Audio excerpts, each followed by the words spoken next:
Yes, sir. Oh, shit. Eastside gun in the building. Oh, shit. Yeah, already done now. Oh, 2024. Gra-ta-ta-ta. And it's a boys cast? Boys cast. Boys cast. That's how we starting the year, man. I'm Marlon. I'm Norm. And welcome back to the Extra Gravy Show, man. We are out here. We are indeed out here. 2024. New lighting. 2024. New angles. I actually like this lighting. New man. chairs. Same chairs. The brown was giving us little like Silk Sonic, colors, vibes, like Yeah. nice old earth tones. Bruno Mars has a heavy influence on your life. Yeah. I mean, that's like the most recent reference I could use, I mean, you can't put your trust in all Filipinos these days, right? Not all of them. Not all. Not all. Damn. I support them all. From afar sometimes, but sometimes. I think her is the number one Filipino right now. I just want to put that out there. Yo. Her is. What? Wow. Wow. If the way she sings is very similar Yeah. to her jump shot. Yeah, her singing. Yeah. It's just wet. Yeah. Jump shot. Yeah. The jump shot is. That's what I think about when I think about her. Yeah. Oh, Gabby. I told my girl, I was like, Gabby. her is top 5 right now. Period. Across the board. Filipino or not. She top 5. And she's a low-key top 5 because she had the sunglasses on for like 10 years. All right? Niggas had no idea what her eyes looked like. I don't know why she was hiding them for She was so in the long. color purple. Niggas did not know it was her. But yeah, I have no idea why. Because her eyes are great. They're beautiful. She looks like a Disney character. She is a Disney Her character. and Tyla. Her voice is pretty much set Yeah, her for voice Disney. is definitely Disney. Definitely Disney princess. She played Belle, Beauty and the Beast, the Broadway play, right? She might become an EGOT winner, I can see it. which is I can even see it. sexier. Like when Jennifer Hudson became an EGOT winner, I was like, ooh, Jennifer. Yeah, her for J-Hud. sure. Before that, I was like, yeah. I feel like she's getting primed eventually for acting too. Who? Like it's on-screen acting. Her. Her? Yeah. Well, she's started now, I guess. Yeah. With Color Purple. She's about to join the WNBA. That shot, she's Yo. amazing. She's That shooting like sh- Caitlin Clark out there. She was not missing. Not bro. missing. She And the had like jumps- one miss out of all and of the them. form was pure. It wasn't like, oh, these are just some flukes. The form was pure. They showed multiple days, Yeah. right? Multiple yeah. gyms. Long hair, just flowing. That's what I was looking And at. I love how like when she jumps, she kind of like she shoots forward. Yeah. She like lands like a foot forward. So You always got gotta to see she's really like in What's the the motion. power motion for the woman? Yeah. Because like it's very rare you see them shoot like men. Yeah. Where it's like majority just wrist. Yeah. For the most part. They're putting way more. They put like, way upward more. thrust. Yeah. Yeah, for sure. And it's always interesting to see what the form comes Sinking out as. threes though. But yeah, no, she was wetting them, whapping them. I want to see the handles though. She got to be in the new Love and Basketball? Yeah, Love and Basketball. Yeah, that movie was kind of mid. When you watch it now- there's watch a it lot now- of movies that you watch now is mid. Nah, not that many. Like There The are a Wood, lot. Still Fire. The Brothers, Four Brothers. I haven't seen Still those ones Fire. New Jack recently. City, Still Fire. That Love and Basketball did not stand the test of time. She looked like a fucking bird. She looked like a bird. In The the whole basketball movie shorts? chasing this nigga who's a dog. This guy's just a dog. And then when he can't get nobody else, his knees blown out, can't make the league, nigga's depressed. He's like, all right. Play you for it. You have always lived beside me. You was under my nose all along. You going to the WNBA, right? Soon as she got to the WNBA, this nigga's courtside. He's sick. It was a romantic comedy about convenience. Yo, that shit conditioned black women to believe that they should put up with bullshit. Oh my God. Tell me I'm wrong. Tell me all Now those that you movies think did about it. it, hold All on. those old movies. All of them. They all had to put up with some bullshit. Remember Mekhi Phifer wow. pulled up and broke that bitch's salon door in Soul Food? Soul Food? He punching walls near her, brought it to That the was back very room and toxic, shit. And man, she when was you still think like, about it. ooh. I was like, what? But everyone was just so fixated on the fact that Omar Epps picked him up, or Mekhi Phifer picked her up. You know when it started And ate switching? her up standing. Tyler Perry did that. He started making movies where black women fought back. Remember the grits with the frying pan in the first one, right? Then her niggas beating her shit. Reverse Uno. He gets like cancer or some shit. He's in a wheelchair. She like dumps him in the water face first. Waiting to Exhale was the original though.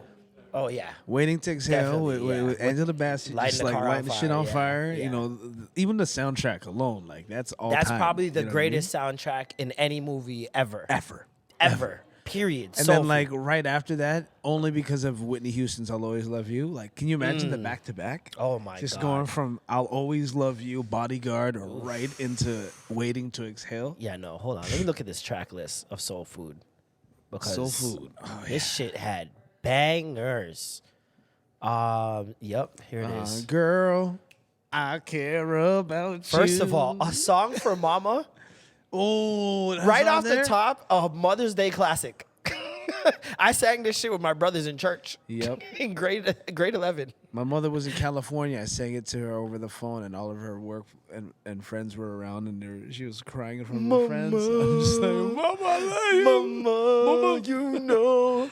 Yeah, that was the first Mama. Yeah. That's where Takeoff got it from. He sang background. Is this the full list? This can't be. No, it's not the full list. Slow Jam, Usher and Monica. Ooh, Good Lord. huge. I haven't heard that song. Good Lord. Wow. Play another slow jam. This time make it sweet. Another slow jam for my baby and for me. Usher, I watched this video called The Dark Rise of Usher. The Dark Rise. The Why? Dark Rise of Usher. I watched that shit today. Was on Diddy all up YouTube. in it? He was, actually. Of course. Because Usher, he was in a group, first of all. Did not know that. What was the He was group in a called? group called New Business. New Business. And Who he was was in it? not the lead singer. And his mom wanted him to be the lead singer. And when they said no, she moved him to Atlanta. And she started working in the same building as Babyface's record label. Introduces him to Babyface and L.A. Reid. They signed him on the spot at Okay. 13 years old. On the spot. Like, So wait, no other auditions, no nothing. Does anybody know? Did anything come of the other members of New Business? Nope. Gone. They did whatever they did later on in their lives and respective careers, but nah. See, these are They played them their music when they're presenting him to L.A. Reid and Babyface. They were playing the group's music, Yeah. but she was like, "Yeah, Usher's not a part of the group anymore, so you could just sign him." Yeah. And Wow. they're like, "All right," and he sang on the spot, and they sang because That's he didn't just sick. sing on the spot. Usher, as you see right now, which is the craziest origin story, you see him now serenading all these women, right? Mm-hmm. All these celebrities that come to the Vegas stop or whatever. To get signed in that very same meeting, Yeah. he started walking around to the grown women in this office space. Yeah. And he had them like wooing and whatever. At 13, At 13 years old. he's touching women's chins and serenading them, my bro. God. At 13, this you- nigga was destined. Always been goated. Always been goated. All right. 13-year-old charmer. That's 13 fun. years old. There's video of it, bro. Of him just like, I'm like, that's incredible. I know grown men that can't do that right now. You know what I mean? That's a cool like situation, like where you're part of a group and then you leave knowing, you bet on yourself and you're like, I don't need you. I could do this on my own. Yeah. What's his name? I don't know if Bobby Valentino did. I know Bobby Valentino was part of Mista, and then he left and did his own thing. Did all right for himself okay. moderately. Slow down. But you know who didn't do well? Well, he did okay. So, do you remember Mark Nelson? No. He was the 5th member of Boyz II Men. So there's a 5th. It's funny thing. No Mada. way. Speaking of Mada, okay? Oh. Go suck your Mada. So his name was Mark Nelson. Mark Nelson was the fifth member of Boys to Men, and he wanted to be the lead. And his mother was like, no, for sure he has to be the lead. Yeah. So they're like, no, he's not the lead. So they're like, you know what? We're going to leave. All you guys are ugly anyways. You're not going to make it. Mark, you're the good-looking one. Let's go. And he goes and tries to do his own thing. And and Boys to Men blow up, okay? Wow. So now this guy, all sad now, tries to come up with his own. Tries to come up with his own group. Forms a group called As Yet. Oh. Time away. Wait. Are they the very first? No, Is that's that, not them. No, mountains. Something with mountains, moving mountains. I don't know the other songs of As Yet. That's the only one. I saw After the all sun, that we've the been stars, through. the mountains, and the rivers. That might actually- hold on. Everywhere I make sweet love to you. Last night. Last night. That's As Yet. Yes. So that's Mark Nelson. Jeez. Now you may remember him And when then he it went comes full solo. circle because P. Diddy made a song called Last Night. And he looked after Usher at 15. Oh, it's all coming together now, nigga. I'm grabbing all the clues. I know you're a real R&B head because you're gonna know this song. You know that it would always come out on BET late night. Tip drill. Mark Nelson, 15 minutes. All I got is 15 minutes. Okay, yeah, I remember that song, yeah. That's the dude. That was the That's fifth so member. crazy. of I mean, he had a fucking little Mark- career yeah. then. He did a little thing, but it He's on wasn't- BET yeah. Uncut. Yeah, So, somewhat. yeah. I wonder what the Yeah. BET Uncut check was like. Like every time white girls, you remember that song? Shannon, Brenda, Kelly, Nikki, Come into my room. The more I see, the more I do. That song was flagrant. That song will go triple platinum for the MAGA folks. But just rapping like this while our head's bopping up and down on the In the car, snow, just too? Like, just like, yeah. Holy shit! Tell Yeah. all the girls they could come my way. Oh shit! So allegedly, Diddy had custody, like he was guardian of Usher at 15 years old. Not the gusher. And he lived with him for like a year or 2 years. And who was telling the story? Somebody was telling the story. There was another celebrity. It might have been Ed Lover or something. Was telling the story about how they're at one of Diddy's party. And he looked to his right, and there was this kid with champagne in his hand. And he's like, who the fuck has their little kid, this little child, in there drinking That's champagne? Ush. That's And it was Usher. That's And- young Raymond. Yo, this YouTuber, she pieced together like different interviews over the years that Usher's done, where like someone's asked, "Would you send your kids to live with Diddy?" Yeah, would you send your kids to live with Diddy? He's like, hell no. He's like, hell no, no way. And like, basically saying, and it's crazy how like a lot of celebrities don't want their kids to do Hollywood. I mean, But at the same time, almost everybody in Hollywood is somebody's kid that was in Hollywood. Do you understand what I'm saying? Like if you look into a lot of actors and actresses that are big time, their dad's like Quentin Tarantino or some shit. Or Adam McKay, like somebody like was a director or did lighting or yeah. they were always a part of Hollywood, like always. It's like a family lineage, and it's weird. There's so many of those lists that come up on TikTok of like, 5 different people that you didn't know were had related, yeah. that related to like Warner Brothers CEO, A$AP of Rocky, course. A$AP Ferg's dad designed the Bad Boy logo, and it was his bodyguard. What? Yeah, just random shit like that, bro. Okay. It's so weird. All right. It's like they're all aliens and just just keeping it in, or all time travelers. Random facts. I have a theory they're all time travelers, and they knew what they had to do to get to where they had to go, and then they just keep it within the family. That's a good Jeopardy, a good Jeopardy category. People who are related that you don't know. Yeah. What is every white person?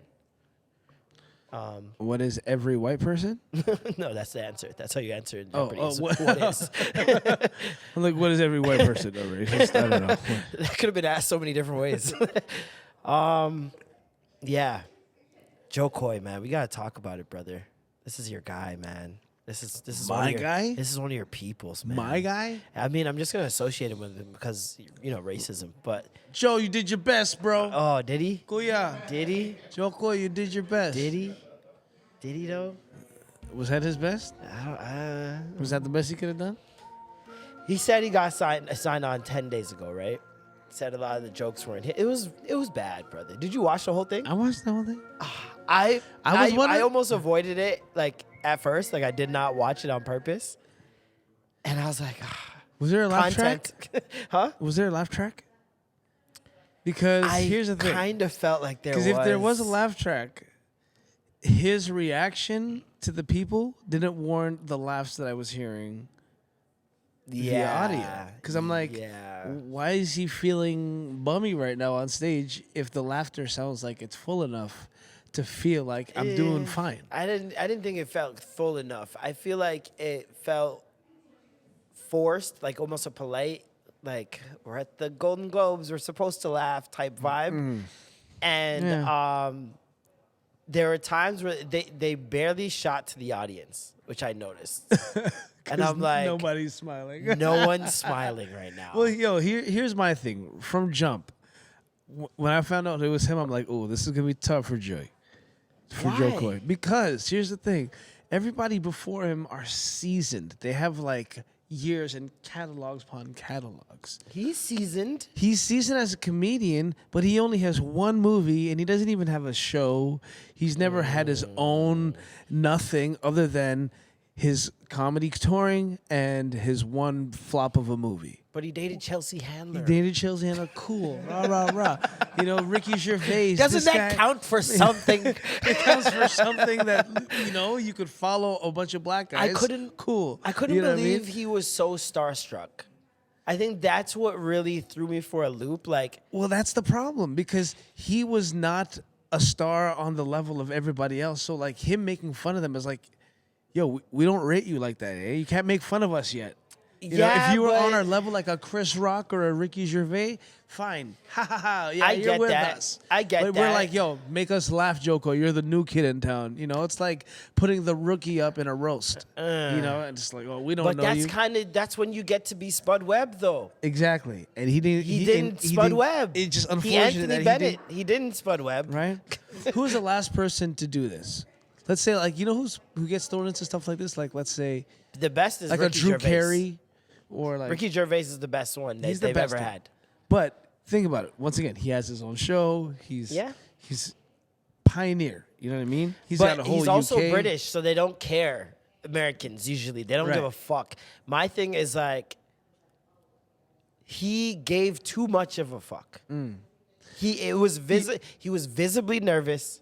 He definitely looked like he cared way too much. And as a host, as a comedian host, the shtick of almost every comedian host ever is I don't give a fuck about this. Yeah. This is actually annoying that I have to be here. Yeah.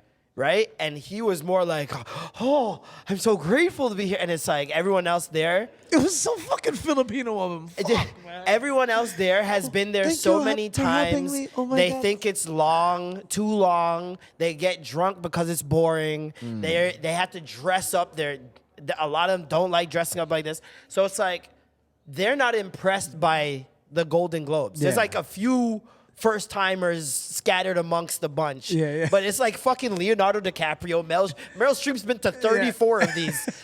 All right? Yo, So it's like Big and Meryl Streep up all like the whole time. making her say Wakanda, that was so cringe. that was it was just, weird, man. I'm like, yo, you really and then did he that to kept her? blaming the writers, which is another thing you don't do as a comedian in a comedy club. Sure, you know what? Poke fun at the fact that you're bombing, and you might win them back. But hosting a show, no. There's no time for you to admit failure. The show must go on when you're hosting. Even when he was trying to be like, I wrote that one, or did I write that one? Like I see what you're trying to do there, but it was like, no. There was like one good joke. I swear to you, one good joke, and I don't remember it because it wasn't that memorable. It was just, I remember laughing one time. Which one was it? Yeah, the whole time I was trying to give him a chance because before I watched it, everyone was already shitting on him. So I was like, let me give this guy a chance. I was giving him a chance because I'm like, he's a comedian. I gotta, see what, maybe they didn't understand him. Because I know those nights. Yeah. Where the crowd doesn't get it. You know what I mean? But I was like, ooh. But when he was doing the Robert De Niro, I was like, hey, Robert De Niro. And then he's like, oh, I'm sorry. I'm like, yo, stop saying sorry, bro. He's like, oh, Taylor Swift. Said this thing. And he's like, oh, my bad. Sorry. I'm like, no, stop saying Stop apologizing, bro. Because Joe, you see their reaction. So Filipino. Sit in it. And then that's what, if all else couldn't go bad enough, they showed Taylor Swift's face for her joke.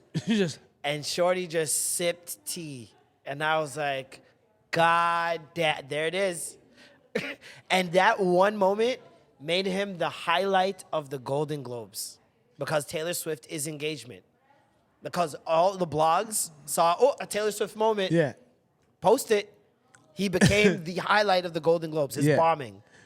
But he tried to redeem himself after and be like, I was complimenting her. I was saying I'm like, no, stop don't do that. Yeah, no. Come on, bro. Stand on your 10 toes, man. Because when you're hosting something, as opposed to like a comedy club, people want to laugh. Mm-hmm. They want to laugh. They don't want you to bomb. Hosting, people couldn't care less. Yeah. And once they see that you're bombing, and now it's confirmed, he really is bombing. This is not an act. Yeah. This is not a shtick. Like, he's really eating shit right now. Yeah. Now they're rooting for you to lose because I didn't come here to laugh. I don't care. Yeah. Now this is more entertaining that you fumble. And especially when I'm such a person of my craft. Like, I'm Leonardo DiCaprio, Meryl Streep, fucking Issa Rae. All these people are in the audience who perfect their craft. Mm-hmm. Seeing somebody go up there that's making fun of you and they're fumbling, oh my. And you already don't think that they deserve to be up there? Now it's like, oh yeah, I gotta watch this. Now that I think about it, if someone like, let's say another rookie, not to say rookie, but a first time host, let's say someone like an Andrew Schultz, someone that had a big year, I feel he would have killed that shit. He'd murder, fucking roast everybody out there. But he'd actually go too far. Probably would. He would go too far. Then I think of let's say a Matt Rife. Let's say Matt Rife does it. People would be like, fuck this kid. I could feel them be like, I actually like see Matt Rife working. You think he would work? Yeah. You think they would? This would be like his I think welcome? That's the level of his humor. For me, at least. Yeah. His level of humor is host the awards type, and he's good looking. He's white. They're gonna love him. They're gonna love him. I want to think that's where good looking people get rewarded. Award shows. There are people who haven't done shit in years, but they're great looking, so they're there every year. What the fuck does Heidi Klum do anymore? Can someone tell me? Does Rita Ora make music? I haven't heard a song. I haven't heard a tune. She's at every award show. Hosting Rita sometimes. Ora. Sometimes she's hosting. I'm like, aren't you an artist? What's going on here? I've never seen Summer Walker just doing the red carpets. Yeah. It makes no sense. It's crazy, man. How was your holidays? Oh, bro. Filipino holidays, man. 9 parties. Just massive amounts of food. Yo, so much food. You go there, you take home more food than you ate at the actual party. Yeah. And oh man, that I did a comedy show on New Year's or on Christmas Day, bombed. Nice. Did a comedy show on New Year's. That's what I would expect for Christmas Day. Bombed. That's what I would expect for that. I'm just like, what a good way to end the year. That's what you get for working on a holiday when you should have been with your family. All of those people that I noticed, all those people that go to those events, bought the tickets a week or two in advance, and now are so mad that They they're bought those tickets. and they're only going And because they don't go. bought the They're only fucking going tickets. because they bought the tickets. Yeah, that's So you're that's doomed so to a real. failure. So I Yeah. never want to do those shows ever, because I'm like, I know my mentality. Yeah. I'm not buying any tickets to go out somewhere on Christmas Day. Yeah. That's not happening. And so I must have bought it 2-3 weeks, even a month ago. Yeah. Thinking, this will be nice for Christmas. And then the day comes and I'm like, fucking hell, bro. Yeah. I'm full. I'm drunk. Do I even want to do this? Do I even want to? I gotta get dressed. I'm so comfy. My family's here. Like, I do that with so many things without it being a family right? event, It you doesn't know? even have to be a holiday for me. It'll just be like, It's a sometimes- Thursday. Honestly, Raptors games, I'll be like, I can really just watch it on TV and I'll enjoy it just as much as if I was just there sitting in those tight spaces. Wednesday's like my nothing day usually. Yeah. And I'll plan something weeks in advance, and then the day comes and I'm like, I could have been doing nothing. This is my nothing day. Tomorrow I have to do something too. I'm so mad. There's certain comedy shows like that where I'm like, oh, fuck. You know, I said I wanted to fill my calendar. Okay, I'm going to go do the show. And you go do the show. You pay for Uber to get there. You get there, and it's like the shittiest show ever. You're like, God The damn worst. it. I could have been relaxing at home. I could have just said, yo, man, I'm not coming today. I could have bombed from the comfort of my living room. Fuck. Yeah. But Yeah, hey, those are man, the worst. It happens. But you kind of need those Yeah. every once in a while. Jolt you back into caring. Well, that's the thing. Like, it happening at the end of the year, I was like, all right, let's refocus, regroup, Norm. It's New year, yo. regroup. No more, like, if you're going to bomb, bomb gracefully, fail forward, all that rah, rah, rah. Let's figure this out. Let's go. December, I'm turned off, brother. Like, there's something about December where my brain's just like, no. What did you do all December? You were Nothing. just Just off? chilled. Hibernation? Didn't post a podcast video. Straight I posted the best hibernation? stuff. I didn't even promote it. I was like, yeah, here it is. Y'all niggas take that. Yeah, I was yeah. just like, I'm done, man. I'm finished. Like, my mind doesn't turn back on until first week of January. I couldn't. And then on top of that, we had to prepare for the radio show. I was going to say, you're like recalibrating your sleeping patterns Yeah, at this point. well, that too. I'm waking up at like 5, trying to train myself Yeah. to like wake up earlier. So what have you been doing? You Just waking up and listening to other morning shows, to be honest. Okay. A lot of them are fucking Just fugazi, bro. This is gonna be pulp. Yeah, yeah. For those There we guys who go, don't ladies know- and gentlemen. Let's give it up one more time for the new morning host of Flow 98.7. There's the voiceover voice. Yeah, me and Alicia are gonna be the hosts of the morning show on 98.7 a.m. in the a.m. Yes, 6 to 9 a.m. Monday to Friday. It's gonna be a lot of fun. I've always wanted to do radio. I did radio, Bro, you tweeted 2000 it when? I tweeted like 7 times since like 2010. Look at that. 7 different tweets I found Tweet where I was your like, shit. "Yo, It's gonna come true I need eventually." to do a radio show. I wish I could do a radio show." So yeah, it's I'm gonna gonna be fun. type it in right now. We've been planning out the Host segments. We've been doing photo Golden shoots. Globes better than Joe Coy. We've been just preparing for this. We start this Monday coming up. Yeah, the sleeping thing is gonna be the biggest adjustment. Are you excited though? Yeah, I'm amped, man. I'm amped to see what could come of it, where we could take it. I'm amped to be a part of long lineage of great black hosts on Flow. Flow has since like 2001 been the #1 black station. Yep. In Toronto, our go-to black station, and at times it looked like we wouldn't have it anymore. Yep. And so it's major that we get an opportunity to be on there. Who was on there? Mark Strong, Gemini, Mark Gemini, Jay Wise, Jay Wise. Wow. Jay Red, Wise. Rez, and Ty Harper. and Ty Harper. Were they the morning show? Yep, they were OTA Live.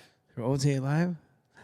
But Tricks, But morning shows specifically though, because Mark and Gemini were it for so long. well, that's the thing, because the morning show is the Number to me, one slot. number one slot, mainly because everybody's riding the work. They need to Yep. listen to something to get their ass up. They need to hype up. They need to just get going.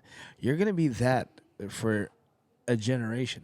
Hopefully. You know, people of all ages are going to be driving to work. Not Yeah. everybody's using satellite radio. I'm shocked that this many people still listen to radio. Brother. Like, it's very interesting that, like, I feel they would listen to it more if they had better curation. Yeah. And that's why you can't. people have been here. saying that. And, like, the just listening to other morning shows. Like, I remember listening to Kiss and Roz and Mocha in the morning. They've been doing it 14 years or something like that, right?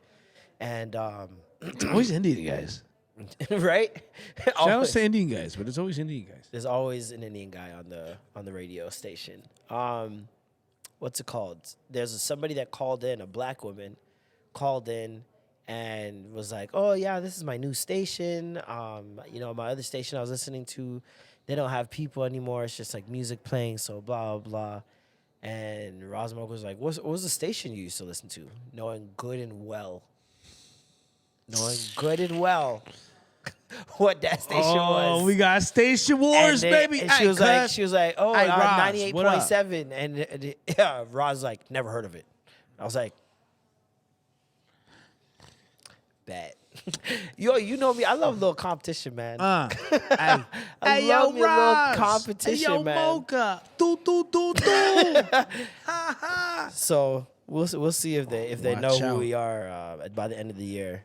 We'll see if that's the same answer. Hey man, we're talking seasoning, yeah? Hey man.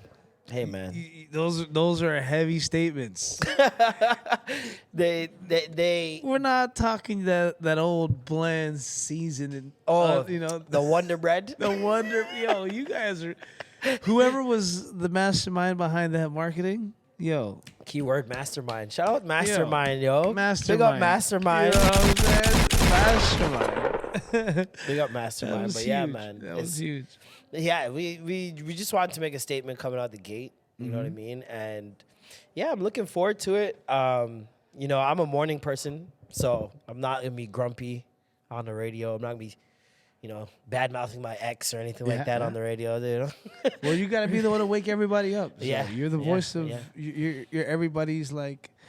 We have a lot of anti-snooze dope button. segments, especially for people that are gonna be fun every morning. So Yo, Looking forward to it, you're man. gonna have your own like morning tagline, like where everyone's gonna be I've like. been thinking about that. I've been thinking about like if I Just- do a morning like I say the same thing, like you know how DJ Envy's like DJ Envy yeah. Angela Yee, Charlamagne God to be on the Breakfast Club. It's like Bob Saget, wake up. Good morning, San Francisco. Vietnam. Just every morning. Yeah.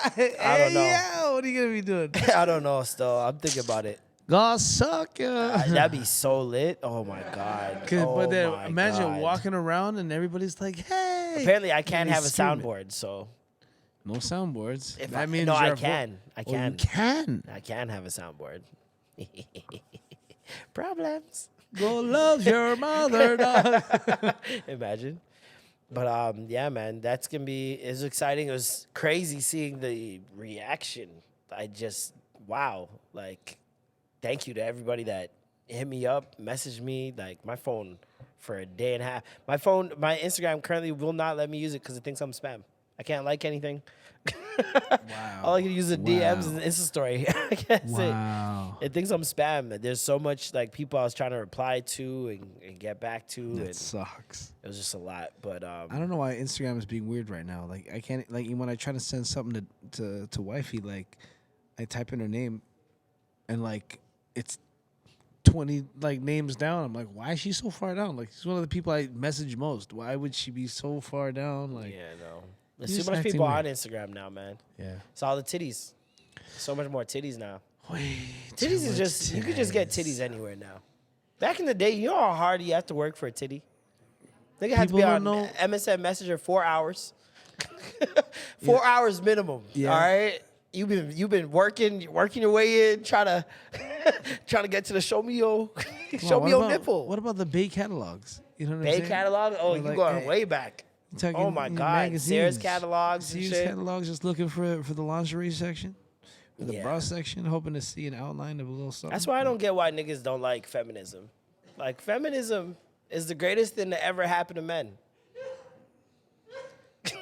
They working now. It's a 2-income household. That shit helps. They still cooking. If you laid it down properly, they still cooking. You at least split it up. You at least half and half on the cooking, minimum. So now you still not cooking that much. She paying some of the rent, right? There's titties everywhere. Free the nipple. So much titties. There's titties everywhere, nigga. Not even titties. You can see pussy everywhere. It used to be titties for a couple years. It was like you can see some titties, but now you can see box all down the timeline. You can see someone you went to high school with selling the box $4.99. Yeah. Bitch doing a 70% off Yeah. on OnlyFans. It's $4.99 already. What do you mean? But I mean, What do you mean 70% off $4.99? on the flip side, I mean, like, that's actually 70% off $4.99. What's that? What's the math on that? God, what's the math? That's like It's like $1.30.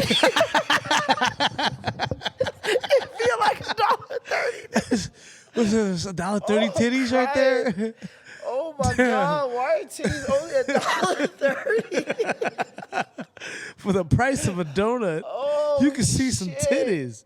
But on the flip bitch side, like, oh, I'm in the top 0.1%. Yeah, it's $1.30. inflation, you know. Oh, I'm crying. Oh, that's I can't crazy. breathe. $1.30 titty. Oh, $1.30 titty. That's cheap. That's cheap. Holy shit. That's 65 cents a titty. But that's the thing. The more it's because the more you break it down, 65 cent a titty, Oh my God. and then how much? Because like if the how Stabs much? cost more than titties. Yo, That is crazy. okay, but of the titty, if you were to divide the 65 cent per titty, how much does the nipple cost as opposed to the rest of the titty? Yeah, nah, that gotta be about 5 cents, 15. So Maybe the nipple costs more than the rest of the breast. the nipple costs more. We're gonna 'cause put 30 cents on it. Spread the rest you know, around if it's a 65 cent titty, per square titty. I would say 40 cents would be Every cubic titty. would be nipple. 25 cents would be the rest What's of the the titty. radius? What does the radius cost? Havana Ginger would have some really expensive. Oh shit!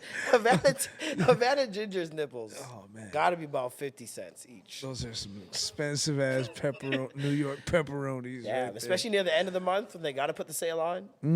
there. Textured. Rent due.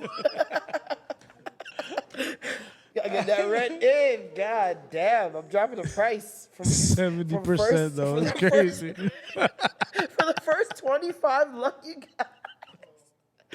Holy shit. 70% off. Rent do be $4.99, getting you the man. nipples, brother. Oh my God. Speaking of radio, Cat Williams. Ooh, Uncle Shay. Thank you, Club Shay Uncle Shay. Shay. Thank you, Unc, for that classic interview. What's it at now? Look it up. Look how much.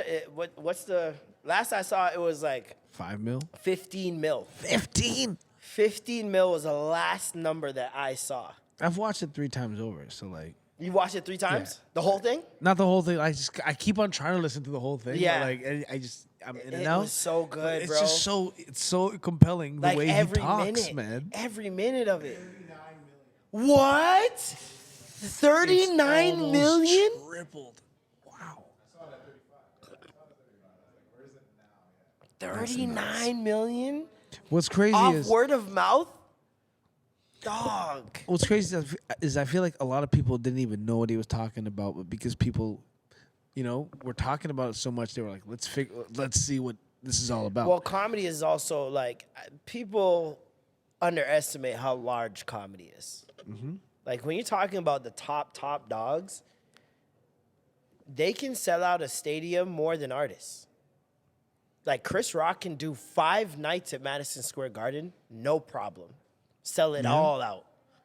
Like these guys go to Europe, sell out O2 Arena, no problem. Like comedians are huge, like huge, and so. But just like music, there's always going to be the people that can only do small venues, and then the people that are stadium status. Yeah. And comedians the same way, because there's only like the top few that can do that. Cat Williams is also culture, though. He is. He is culture, and he doesn't talk often, which is key to this. I can't remember the last Cat Williams interview. The only other one I remember is Joe Budden, and that was during the pandemic. It was over Zoom. That's the last Cat Williams interview I've seen. And the one before that was the radio one where he cut that lady up. Oh, and just started with her gnarled fingers. Yo, he ate her shit. And he said, "You big on the radio." We shouldn't shouldn't be talking about size. You big on the radio. I was like, oh my God. But he doesn't talk much, right? Yeah. And so he's had some pretty big years recently. Nominated for an Emmy for Atlanta. No, he won. He won. He won an Emmy for that role in Atlanta, one episode. The uncle. And it's almost like right now I feel like we're almost seeing like a Soulja Boy moment. You remember when Soulja Boy said, "I was the first to do this and I was the first to do that," and then people started finding the receipts of him actually being the first to do a bunch of different things. Like, oh, this guy's not crazy at all. You're seeing that now from the reaction to this interview. Like the amount I didn't know that Cat Williams, his opening bit that from Pimp Chronicles where he comes out to Hustlin'. And he does a whole hustling bit where he's like, "You put that song on, you work it, you doing laundry or some shit." Yeah. It's in GTA 4. I had no idea. Wait, the whole bit is bro, he's acting it out exactly like he acts it out in real life. Wow. Leaning on the stool and everything. Even the way he pulls the stool, like they got it down pat. That's so sick. Dog, you know how goated that is? That in GTA as a comic? 4. Do you know how goated that is, bro? Just your whole bit is in GTA 4. That's legacy shit. I don't think there's a single comedian on the planet that could say that their bit is in a video game. Video game. That's an insane, iconic game bro. like GTA. This man was signed to Dipset. Crazy. He put out music on Dipset as a label. Just talking? No, like rapping. He was signed to Dipset when he did Pimp Chronicles with the green suit. This shit right here, nigga. This shit right here, nigga. I mean, I'm not surprised. I'm just like, this is crazy that I'm just finding this out now. Pimp Chronicles is, for me, a top 3 special Yeah, of any comedy special ever. It is one of the most quotable. I got Russell Peters up there. Is that the one with Crypto Chrono? Yeah. Yep. I got Russell Peters up there. I got Pimp Chronicles up there. And I got Killing Me Softly, Dave Chappelle, Okay. as my top 3 specials. I don't know what the order is, Yeah. but those are the top 3 specials for me. Russell Peters, we talked about already. To me, spawned YouTube, Yeah. right? Pimp Chronicles, probably the most quotable special of all time. Other than Eddie Murphy, Delirious, I can't think of a more quoted special. It's up there. And when you ask a lot of people, when you put him up against a lot of people, put him up against Kevin Hart, people pick Cat Williams for the most part. For the most part. And I've seen even from this, like him saying Kevin Hart was a plant. Furthest thing from the truth. Yeah. I mean, Furthest thing from the fucking truth. Like, that's one person you cannot discredit their work and their work ethic. This is how petty I know Cat Williams is. Like, the fact that he's trying to show off how fast. I'm like, why is everyone so, like, determined to show off how fast he can run? And he's determined to show how fast he can run. Right? When I just realized when Kevin Hart was running, he fucking tore his he had an injury trying to sprint. And Yeah. I'm just like, that's just another small flex to show I'm better than Kevin. You see me Might running. be. I can run, and I ain't going to get no That injury. nigga said he read 3,000 books a year at the age of 8. 3,000 That's 8 books a day, nigga. That is Do ridiculous. the math. It's 8 books a day. 356 days a year. 8 books a day. 8 books. 8 books a day. Yeah, he didn't tell us it was like children's books. Even still, that's That insane. have 4 I don't pages. think you could do magazines that quick. Like, that is wild, bro. 3,000. I'm like, again, maybe 300. You're trying. 300's cool, but even that's a lot. You know. Insane, dog. Insane. Friggin', what else did he say? Yeah, he said 3,000 books a day. He said he ran a 40 and a 4.4 or a 4.2, 4.2, something like that. So I was like, okay, cool. Then he gets into Steve Harvey, Yeah, I have it. exposes his hair, which I never saw that old footage of Steve Harvey before the Steve Harvey show, and he's clearly balding Yeah. in the back. And then when you look at the hair, you're just like, damn. Like, when you really stare at it, you're like, Oh shit! I knew that shit was too perfect, bro. Yeah. Like, That shit was Lego too perfect. head. And then they pulled up a next clip. Yo, the internet's the greatest investigators. Don't make them find out some shit about you because they'll go back and piece together every receipt, dog. They were pulling up everything possible. They pulled up a video of him talking about his old barber before he got famous. Yeah. And then when he got on Steve Harvey's show, he was paying him $6,000 a month. And he, as people who do hair were like, yeah, that sounds about right for an install. Like, they broke down the math for an install, and they're like, yep, that's about right. $6,000. Yeah, cool. And 'Cause you so- gotta create that thing. And yeah. They did that. Then he's talking about him burning Bernie he's trying to, he called the Ocean's 11 team and tried to get his role. in the movie. And, like, I never really took in how monumental that role was for Bernie. Like, He was the only After black guy that- on the whole cast. yeah, right? but that's like an all-star cast, first of all, and he stood out.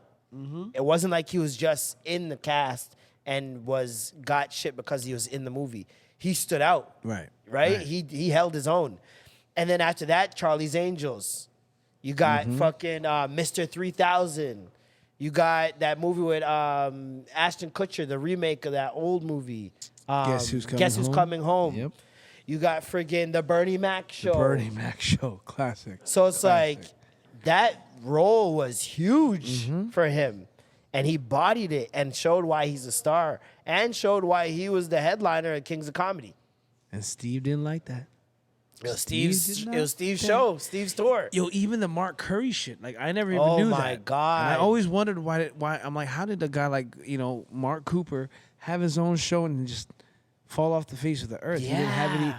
Like, it's not easy to just get your own sitcom. And You it know was what a I mean? good And sitcom. it was good. It wasn't like it was like a one season. It was like In the House or some shit. Yeah, like, yeah. It was But good. In the House was even all right in itself No, because no. only hold on. When I say it was good in the sense that hasn't been another rapper to do it since For a reason. Fresh Prince. Right? For a reason. Not for a reason, because who else could do it?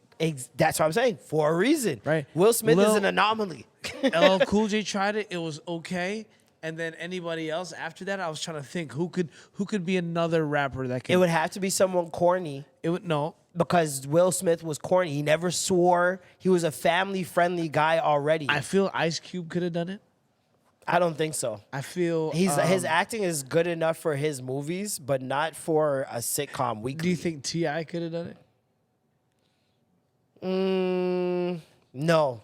Just Luke- because he's too serious already. Too serious? That's what I'm saying. It's like, see how Will was super corny? Parents just don't understand. All those Yeah. before Fresh Prince, it's like, yeah, it just makes sense that he would fit into that role. Tyler. And before him, who was it supposed to be? There was another it was supposed to be Kid and Play. Kid and Play. That was supposed to be Fresh Prince. Factoid. And And it's- the fact that they turned it down because they canceled their cartoon. Yes. That's messed up. They tried to strong arm the studio, and the studio said, oh, yeah? Bet. All Got right. Will Smith. Hey, Jazzy Jeff, Will, come Yeah. here. Fuck these Kid and Play boys over Yeah. here. Crazy. Wow, what a way to fumble a bag. What a way to fumble. Dog, that would send me in a deep depression, bro. Yeah. But even still, So that means Kid would. So who would play would have been Will, yeah, and Kid would have been Jazzy Jeff. But Jazzy Jeff probably would have had a bigger role. Yeah. Like he would have been in more. You know what I mean? Jeff wasn't even a good actor, but he's the best bad actor of all time. Like he could have been in Shatas. Like it was that level of acting. Like he was not good at all. If you there was look something back, endearing about it. You it's just so loved great. it. Yeah. Like whatever, no matter how bad it was, you're just like, yo, I love this guy. it said he always had the same tone, no matter what. Like no matter what he was talking about, is the same tone of voice. It was so hilarious. Even his scream when he's like, ah. It's like in the same tone. I think too. I think what helped him as well was Waldo on Family Matters. I think Waldo's character kind of prepped for that character to be like, okay. How do you have Waldo and Steve on the same show? That's like double nerd. Well, they didn't think that Steve was going to be on the show like that, remember? Right. He was just going to be the nosy neighbor that pokes his head in every once in a while. But first episode, man, fucking bodies everybody. They rewrite the whole season, the whole show. Yeah. And that's why Harriet hated, they had beef. Yeah. Him and Steve, her and Steve, because the show was originally supposed to be about her and Carl, because she was on a show before that. Perfect Strangers. Where she was the elevator lady. Yeah, yeah. And so then now they did a spinoff and her husband's a cop or whatever. And it's supposed to be about them two. Yeah. And here comes this kid, steals the show. Yeah.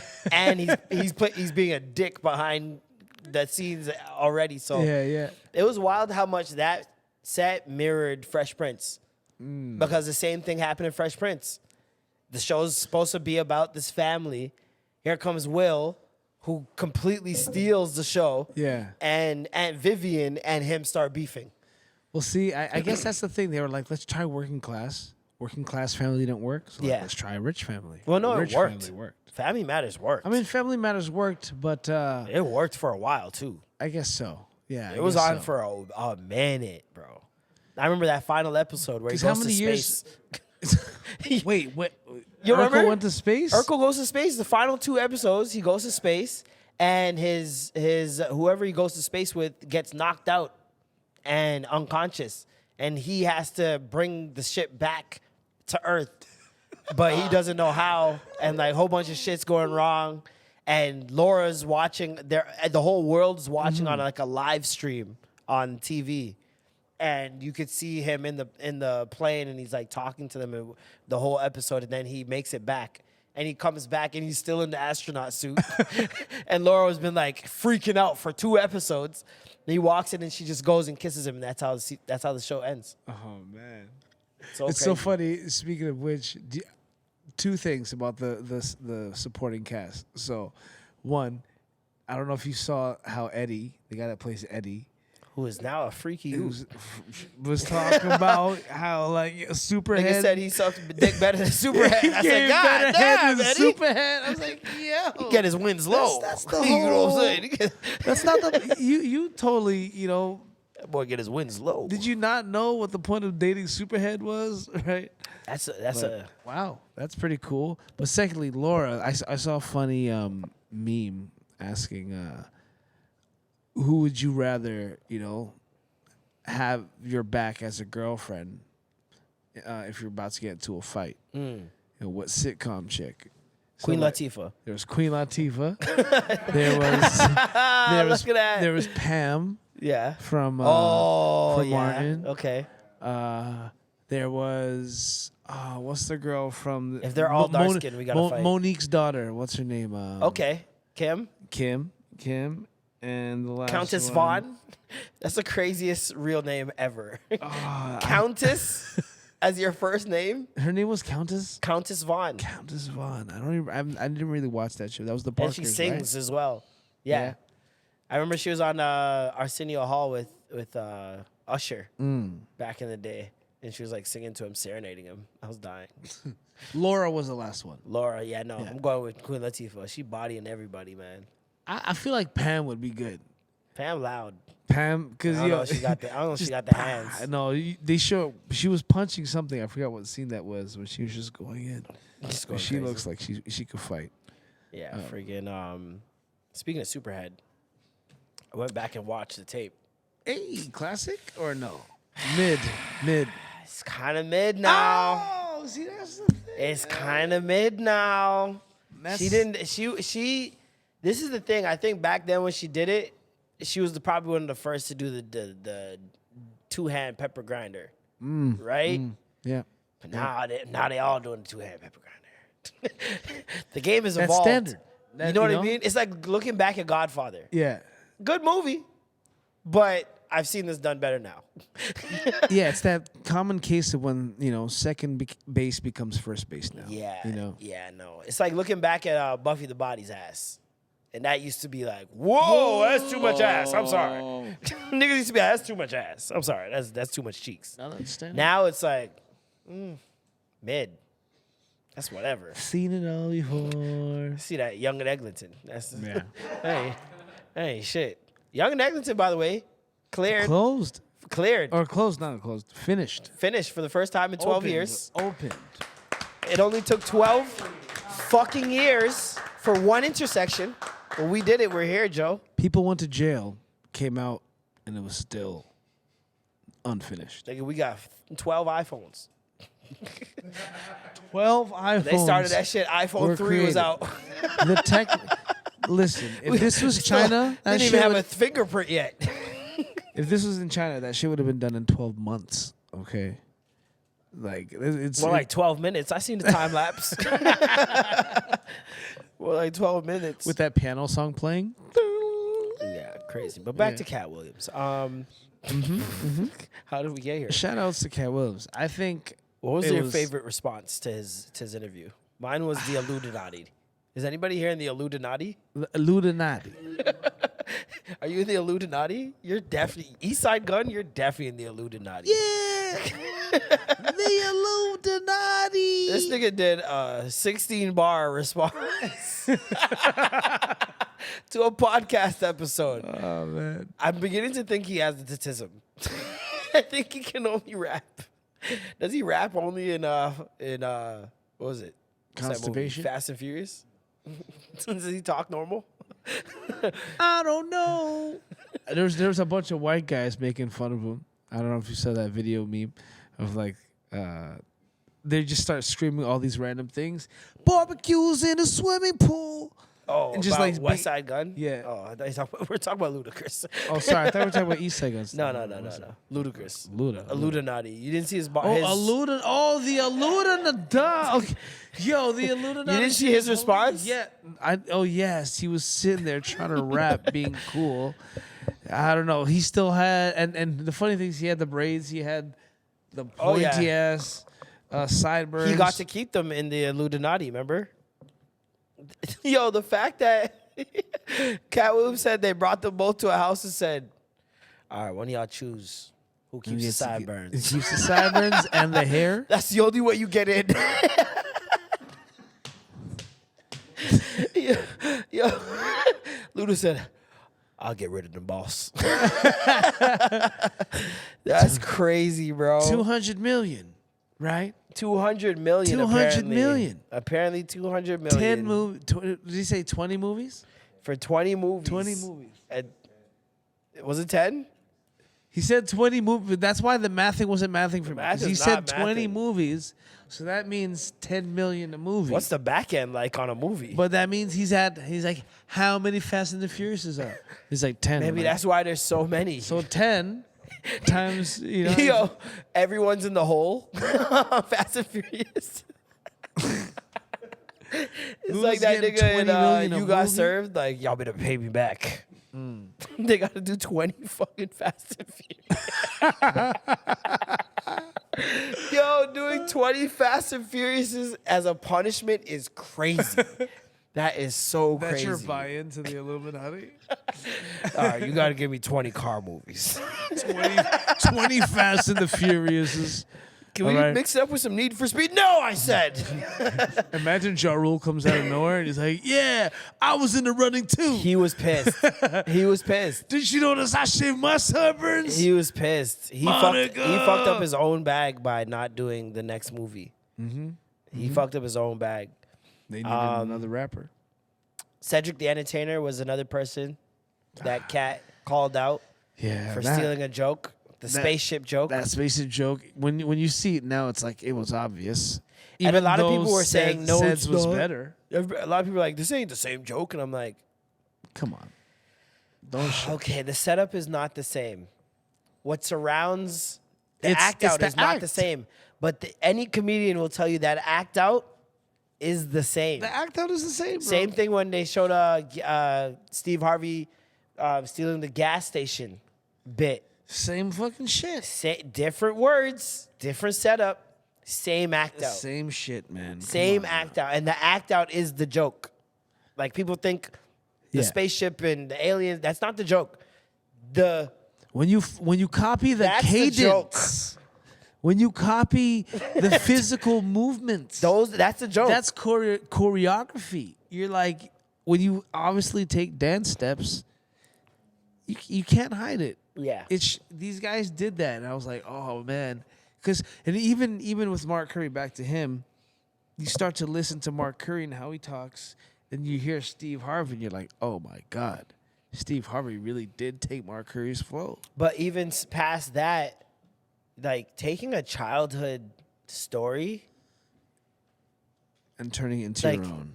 Like wrapped in poverty, especially like my struggle. Talking about and you talking about it like it's your struggle and your life and your experience. Like that's nuts. That's pretty wild. Like, I don't know how people who aren't comedians view that, but as a comedian, that is a cardinal sin. Because I've seen people talking about stock jokes. So, like, there's a Bernie Mac joke where he's talking about this kid who goes to the bus and the mom's like, you take that bus to school, make sure you don't miss it. Mm-hmm. And he wasn't sure if it was the right bus, but he has a stutter. And so he was asking the bus driver, he's like, and the bus driver drove off. And the next day he came back and he did the same thing. He's like,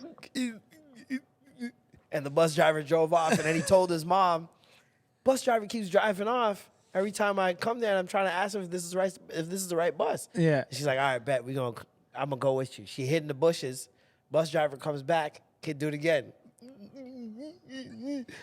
Bus driver's about to drive off. The mom jumped out the bushes. No! What the hell's wrong with you? Why you keep leaving my son off the bus? The bus driver said, you keep making fun of me. Like, it's such a good joke, but, like, it's one of those jokes that, like, your uncle tells. You know what I mean? Yeah. And comedians, I see in this discussion, I want to ask you, do you think that that's okay for a comedian to tell on stage? Stock jokes, where it's like, this has been passed down generation to generation. Your uncle said this at a party somewhere. Your aunt said this. It's not their joke. They heard it somewhere too. Yeah. But they tell it like it's their own. Well, see, that's the thing. Like, it's almost like math formulas. There's different ways, like specific formulas to get to that answer. You know what I mean? And I feel in comedy, people will still use that as long as they find a clever way that's really, really far from how another person told it. But the problem is, when you break it down, you can be like, oh, it's just another one of those style of jokes. Exactly. You know, so in that sense, it's okay. Yeah. Because it's just like, oh, just because someone's done it before doesn't mean you can't do it. But if you are going to do it, just make sure it's undeniably good. Yeah. So it's like you're honoring that style of craft. Exactly. You know? Of crafting a joke. But like... but then when you do it as good as Bernie did, now it's Bernie's joke. Even though it never was Bernie's joke. And Bernie doesn't even know who made the joke up. You know what I mean? It's one of those jokes that just travel. Because I've seen a skit, and it was actually a Jamaican skit of a dude with... the Bati face one? No, he's just on his phone, you know, and he's like, gets off the phone, whatever. And then he gets off, and he's just on his phone. And some girl walks up to him, and she's like, yo... standing by the bus, like, do you know the time when the next bus is coming? And the guy's just like, just kind of like read or like figure it out yourself. Also, because he didn't want to talk, because like he's embarrassed of his voice, right? And so like every time she's like, yo, come on, just tell me, like, why are you being an asshole? And he just didn't want to respond. So she goes over to this police officer, or like a security officer, and the security officer walks over and she's like, yo, this guy won't talk to me, like he's being disrespectful. And the guy goes, why are you like being disrespectful to this chick? So when he tries to respond, he's like, because he's like, oh, you're dissing me? And they're like about to get into a fight, and then a cop comes over and is like, whoa, whoa, whoa, whoa, whoa, whoa, whoa, whoa, whoa, whoa, go on, go on. And they're like, oh, fuck, we both can't say anything right now. We're both going to jail. Yeah. Right? So once again, that's like triple down on that concept, Stock but done joke, even better Yeah. in a skit. Cool, it works. Yeah. But stand up for some reason, because someone could say, oh, that guy does it the best, or he did it the best in that joke. Well, he did it first. You know? It's not even about the best. It's just he did it first. That people know of, he did it first. You know how many times I'm on Instagram, I'll see somebody, a comedian, and they'll do my premise that I have written down. Yeah. I just wrote this shit last week, and I see it on, I'm like, just scratch that shit out, bro. So, like, because no matter how good yours is, people are just going to be like, he stole that from this person. Yeah. You know what I mean? And in a world of stand-up comedy where you would think that, like, everything's been spoken about, you know what I mean? It's really hard to not have the same premise as someone. And so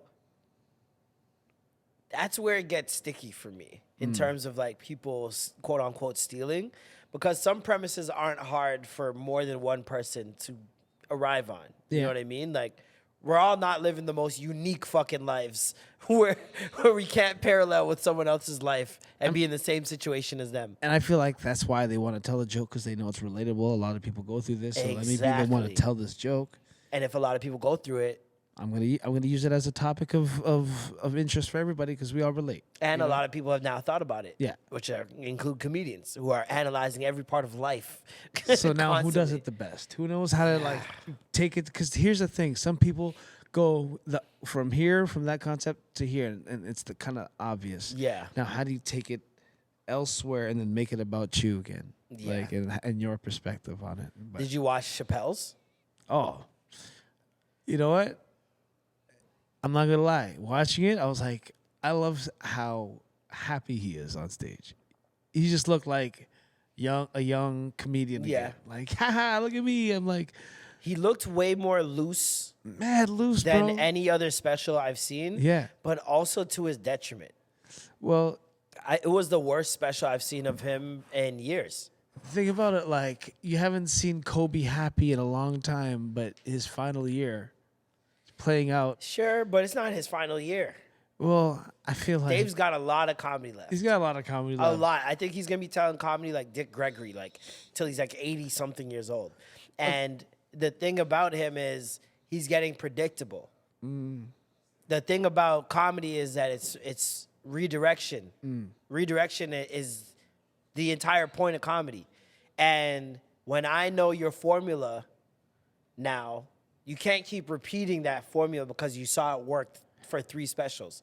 I know that you're gonna have a long, drawn-out story with jokes mixed in between that's gonna parallel to something else that's a bigger issue. I see the reveal before you even do it because you've done it now bare times. Yeah. When he still brings up the trans stuff, Yeah, like and that too. to me, I'm like, as much as I get your point, I'm like, you actually also proved your point. Like, I've normalized it now. See, It's an insecurity. It reads as an insecurity to me. we spoke about it so much, and now it's normal, and it's not surprising, which was kind of like the point. Now, look, transgender folk, I've made you normalized. You're part of the jokes now. Yeah. It's not funny anymore because we've already done it, and boom, we can move on. You know? Yeah, but like it's just forced. Like I understand the first time he'd said it, right? The first trans joke he made, I was like, tongue in cheek. I get it. You're being facetious. You're gonna just bring it up this one time and that's it, right? Because that's what they're expecting. That's why. That's why those people who don't even like you are tuned in right now because they want to hear that. So you gave it to them. Yeah. But then he just kept going back, even though he kept saying that he's not going there. He kept going back. Diminishing returns. And it's like, bro, like, we get it, bro. Like, we get it. You're beating a dead horse. Like, there's so many other shit. I was praying to God that this would be a Palestine, Israel type special. Yeah, yeah. Where we hear his perspective on that. Because he always just has something very unique to offer in terms of stories. And it just didn't get there. Now, I will say the Andy Kaufman joke, probably the best joke. Yeah. Talking about Jim Carrey. Oh, that was probably the best joke out of all the jokes in the special. That's what I long for. I long for legendary stories, like legends talking about other cool stories with other cool legends. You know, Dave talking about Jim. But also the parallel that he drew at the end. Yes. Where he's like, I thought I was talking to Jim Carrey. But I was talking to Andy. It's like, I get it. You know what I mean? That's and like so he makes your confusion palatable for people who don't know how to articulate the confusion that's going on with them when it comes to gender and people now getting to choose their gender, and these things just never existed 10, 20 years ago. You know what I mean? Yeah. Well, they probably did, but just not on the scale that it is now, right? And another thing, too, is that transgender people, less than 1% of them, I looked this up, less than 1% of transgender people regret their decision. Which means even the kids that are changing genders, for the most part, do not grow up to regret it. Which should tell people something, I feel like. Yeah. Like there's something there. It's not like they're just throwing things up in the air and seeing if it works. But also, to be fair, how many of them are just forced to say that now? Also, yeah, mainly I because chopped my it's dick like, off. I can't say I regret this shit. well, that, and it's like you don't want to be, you know, play the fool. You don't want to be like the one where like you're admitting. To, I fucked you don't up. want to feed the statistic, You know? because you know how No, dangerous that is. I'm cool with it, but then you at that night you're like, oh, what? I do this? because you know how dangerous it is to go the other way. So yeah, that's Because then they'll attack you for. can't for trust the being a numbers. traitor. Numbers do lie. And they're also fluffed up because they're only testing a certain amount of people and then doing the ratio or multiplying it by however. It's like a census. Yeah, like census 1,000 people. census, This relates to 1 billion. Yeah. You know, like, One of those, really? yeah. Yeah, there's more in this Cat Williams interview. It was a beefy, meaty interview. And I love how Big Shay, pause. Shay was just, you know, continuously sipping, just I continue. really don't think he had more. I really don't think he had more. I don't think he could handle Cat Williams. He couldn't. That's why Like, he kept on drinking. no interviewer I've noticed can really handle him. He becomes the interview. You don't interview Cat Williams. You just listen to him speak. Well, Like he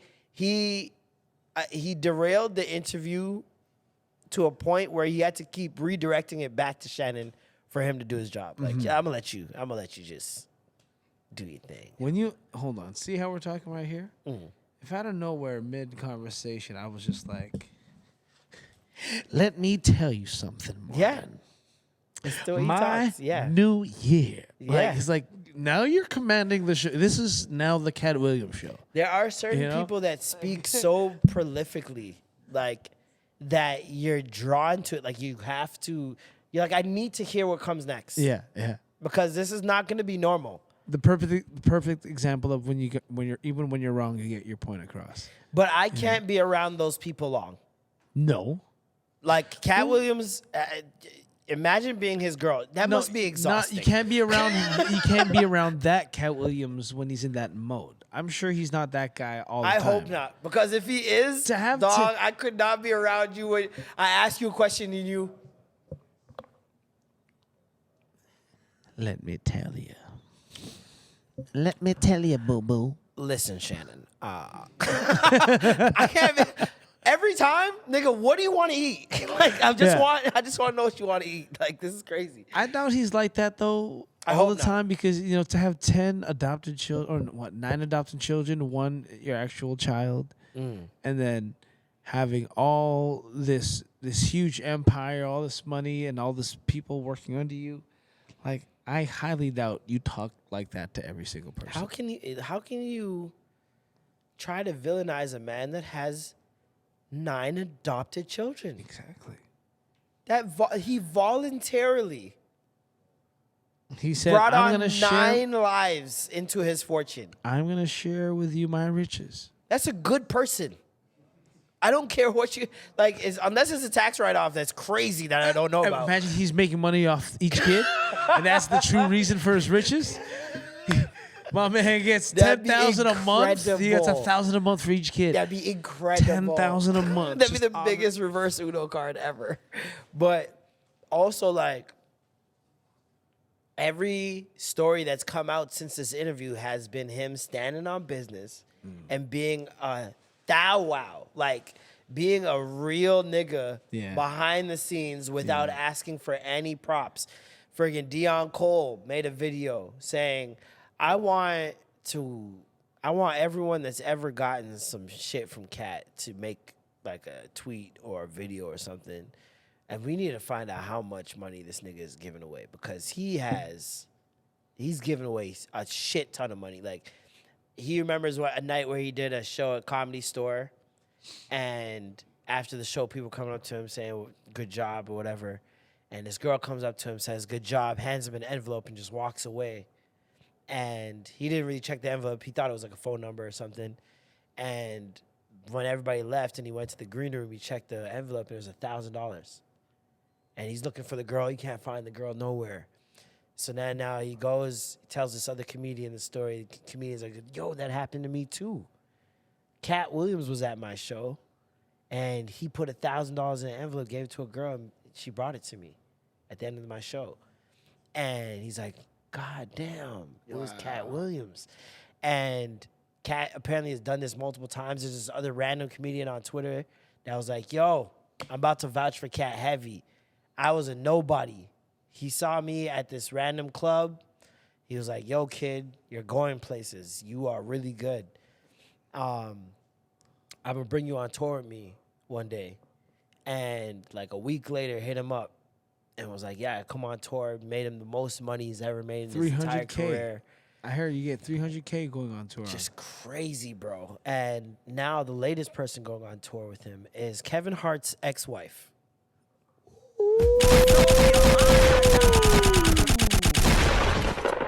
Torrey Hart is now opening for Kevin Hart. I mean, Cat Williams, sorry. While still using his last name. I mean, I get that.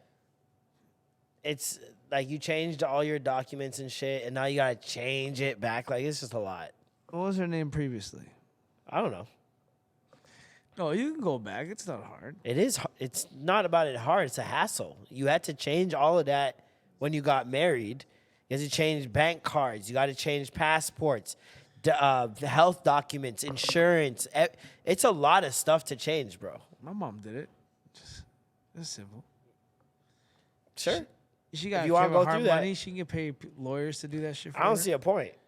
You probably make more money with the Hart name. I know, but that's just a straight, like... She wrote his jokes. Oh, did she? I guess in a sense that let's talk game. So we talking so the life that they was living was the inspiration to the jokes, or you think verbatim they be talking? She says something funny. Helped. Like, I'm gonna write. He has gone on record saying that she helped write his jokes. She's also a comedian. She helped write his jokes when he was coming up. You know what? I give wifey a credit. She does a lot of shows. I went on her page. Oh, so she actually she's a comedian. Okay. Yeah. Okay. A comedian. Like, she does a lot of shows. Really? Yeah. First, which wife? First, second, third? I guess his first wife. His first wife. Yeah. All right. Yeah.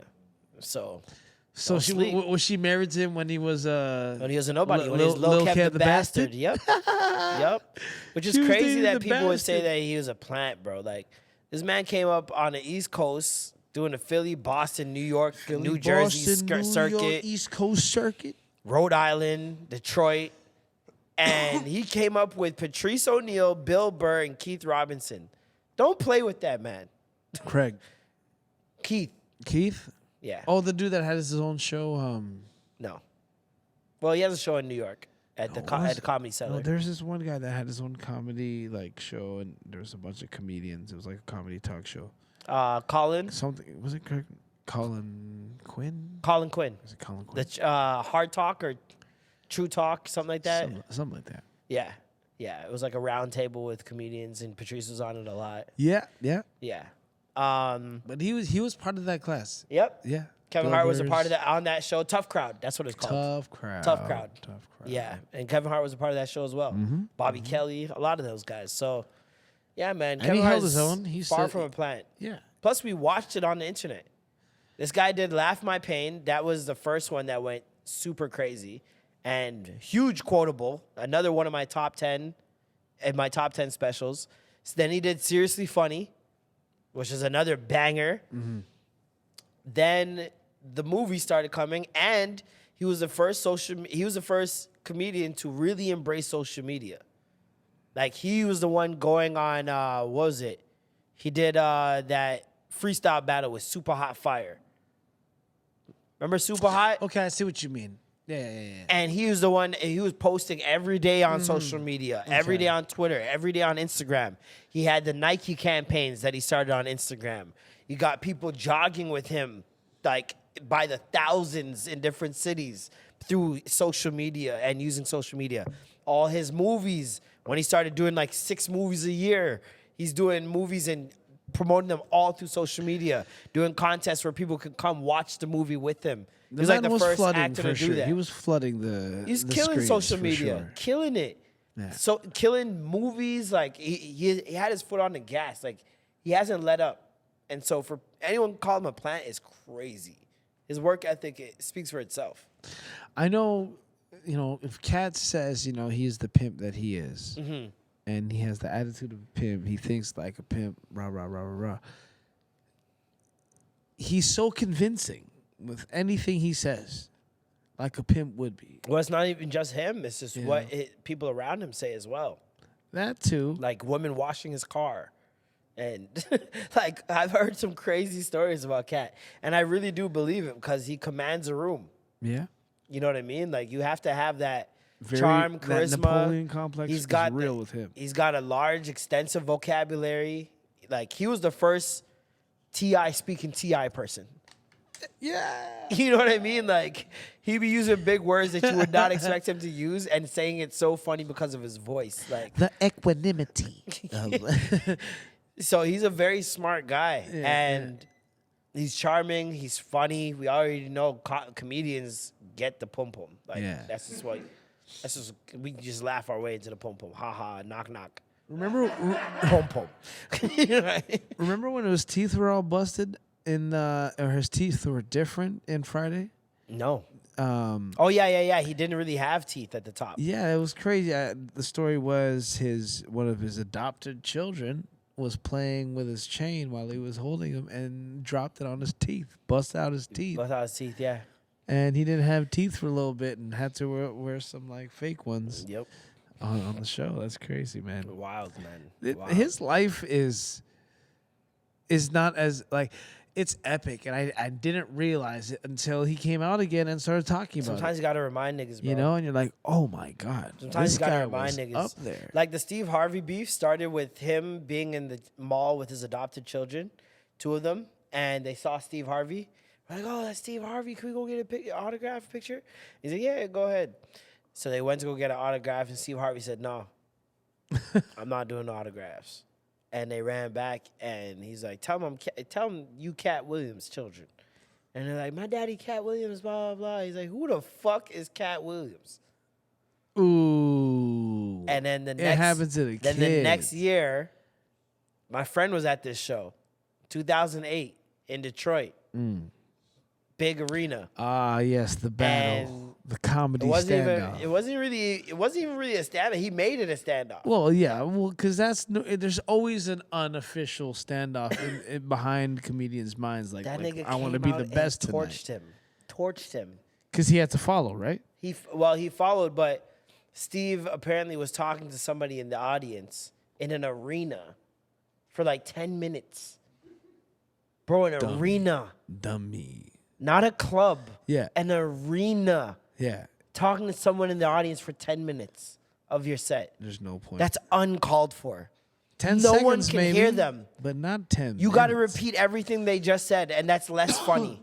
Like, that's so bad. I can't imagine. And so Cat went up there and torched him for 10 minutes off the top of his set. And it was all because of what happened the year before. And he's been on his neck ever since. It's so crazy, bro. I'm glad though he brought it to light because there's a lot. Because Mark Curry deserved his flowers. A lot of people deserve their flowers. I was heard about the Cedric the Entertainer shit because I love Cedric, but like a lot of things made sense when he said it. I couldn't tell you a single Cedric special or joke. I couldn't either. I just find him very entertaining. I love him as an actor. He's I just think he's a lovable so human. great. Yeah, like Steve Harvey show. He was the show for me. I loved him in that show. He was I loved so him great. What are the other movies he's in, man? Fuck. He's done a bunch of movies. Like what was the funeral one with Martin where he's just like, oh no, Roscoe Comes Home or some shit like that. Where Martin Lawrence is like super famous and he comes home to like the family reunion. The barbershop. And Cedric the Entertainer is his like his aunt brother. It was so good, yo. Cedric the Entertainer is great. Another thing he brought up was niggas essentially putting on dresses as comedians. Like he brought up Martin trying to put him in a dress for Big Mama 2, Big Mama's House 2. And he's like, nigga, you put on a dress for the first one. Why you got to put on a dress for the second one? Yeah.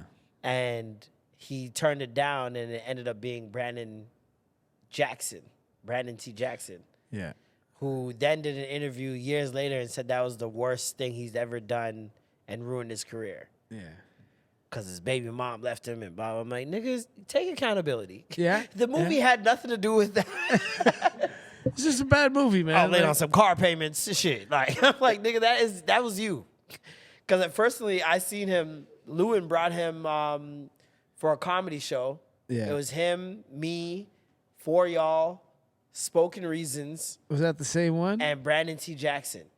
And Brandon T. Jackson was headlining, did the last like 20 minutes, half an hour. It was horrible. Is the convention center one? Yeah. Horrible. I didn't realize he was the one. Very, very bad. And he bombed too. He bombed. Yeah, it was bad. And so, but people saying this black men in dresses thing and that the agenda is to emasculate black men. And for a long time, But I don't didn't white really men question do it too? But now I'm like, this doesn't really make much sense.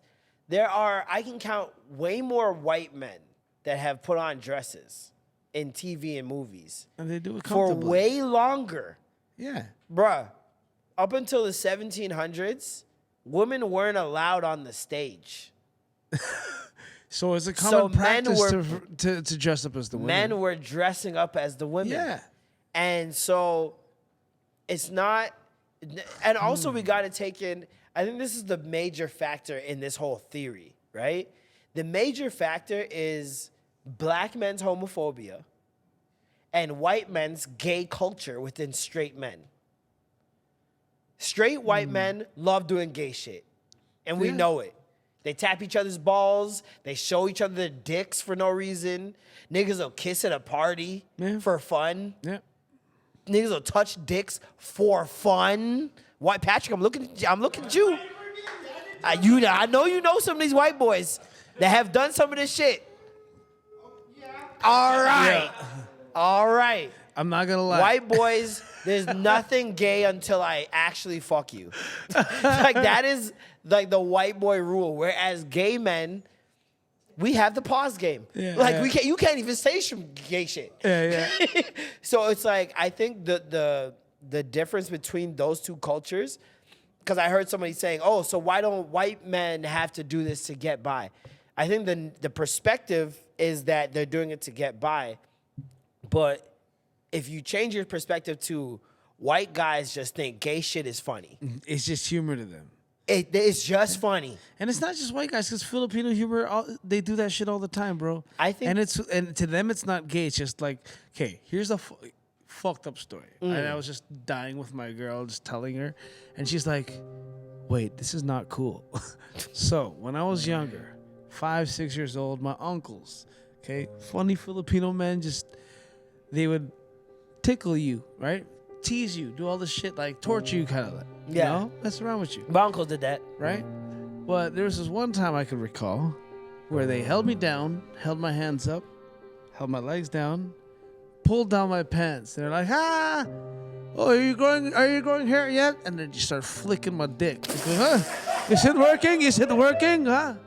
Huh?" And then tickling me, and I'm like, "Let me go. Let me go." And they let me go, and they're just all laughing. I pull up my pants, and they're like, "Okay, go play." And I go and play. And then as I was telling my girl this, I'm like, "Yo, my uncle's molesting me," right? But they didn't molest me in no sexual way. They were doing it as a joke. And that's like a weird fucking joke that happened in the late 1980s. But I don't look back at them and be like, "Yo, I can't believe you guys did that to me." Even though I'm actually, I can't believe you guys did that to me. But I'm not like fucked up over it. You know what I mean? But now that I think back, I'm like, "Oh my God, Unks. You guys took it too far, man. What the hell? That was weird." Your face, bro.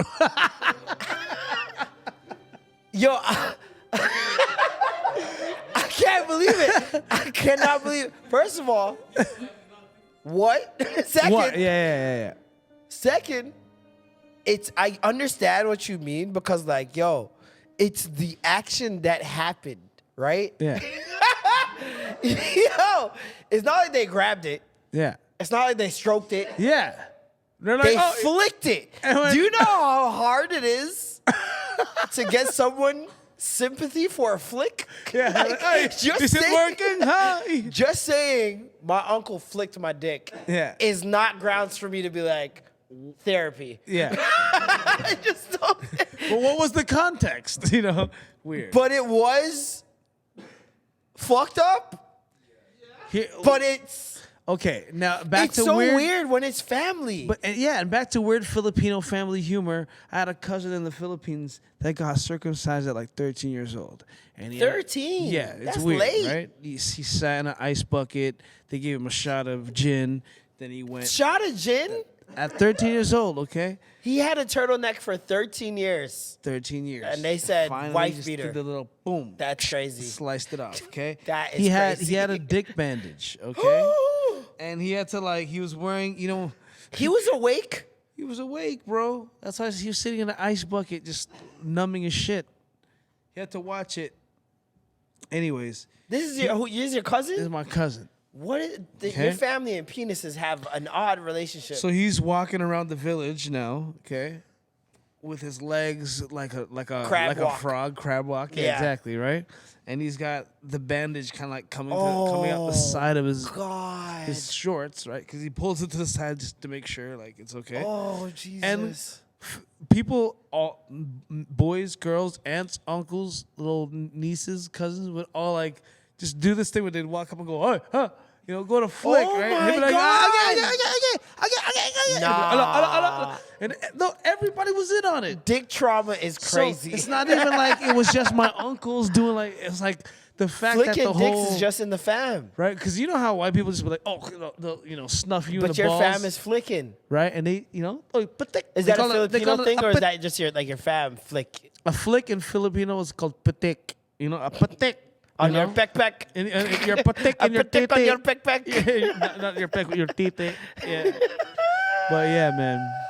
So I'm not saying it's like it's a creepy thing. It's just weird and odd, and that's Y'all families be flicking dicks? Hold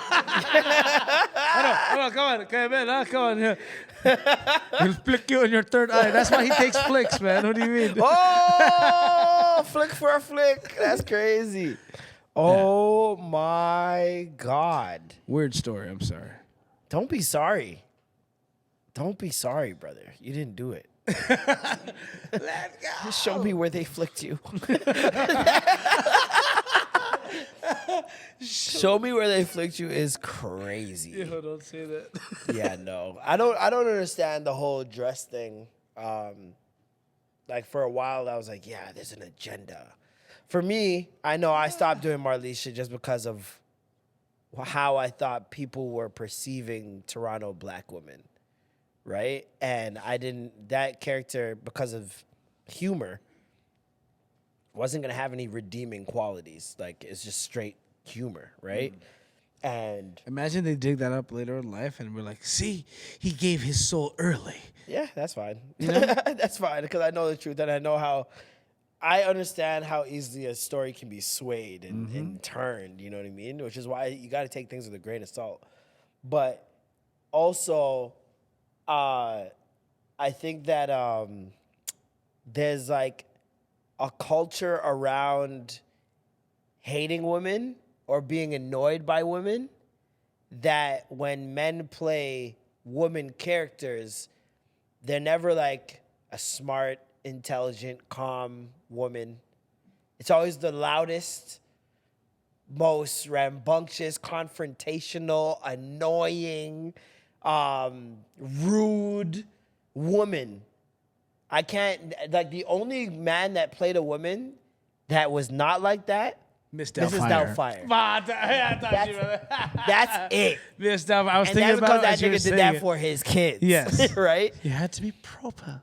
But every other playing of a woman White chicks has been either for survival or to make fun of them. So there's men that dress up as women to escape something, escape a situation, or to escape just to escape a situation. Man. But for the Juwanna Man, definitely derogatory. Yeah, Juwanna Man is a title. That's come on, like it's, what yeah, else is there? What other movies are there? There's a lot. White Chicks. Yes, that was the first one I was thinking. White Kevin chicks. Hart on SNL. Big Mama's House. Norbit.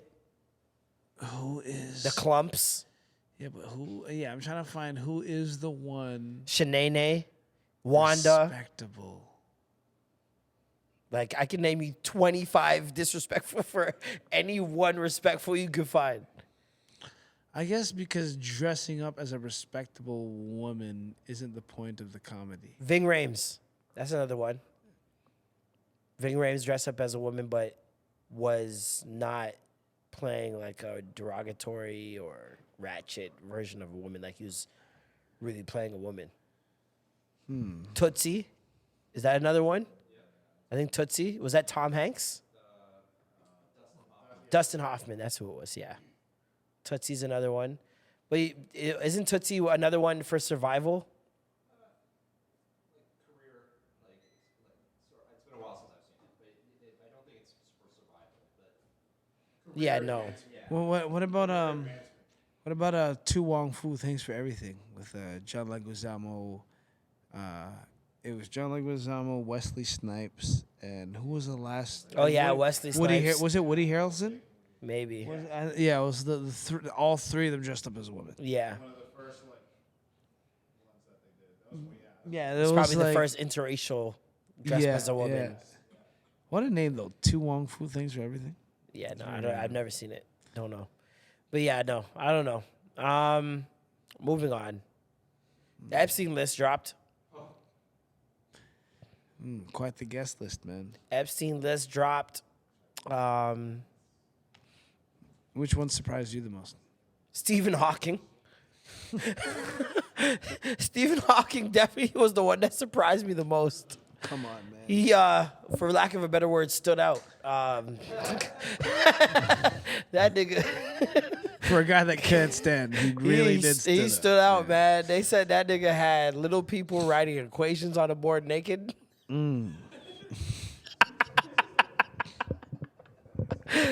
Yo, right, 2 + 2 is 4. Like, that is crazy, bro. That nigga's getting hard off the computer voice. That's so crazy.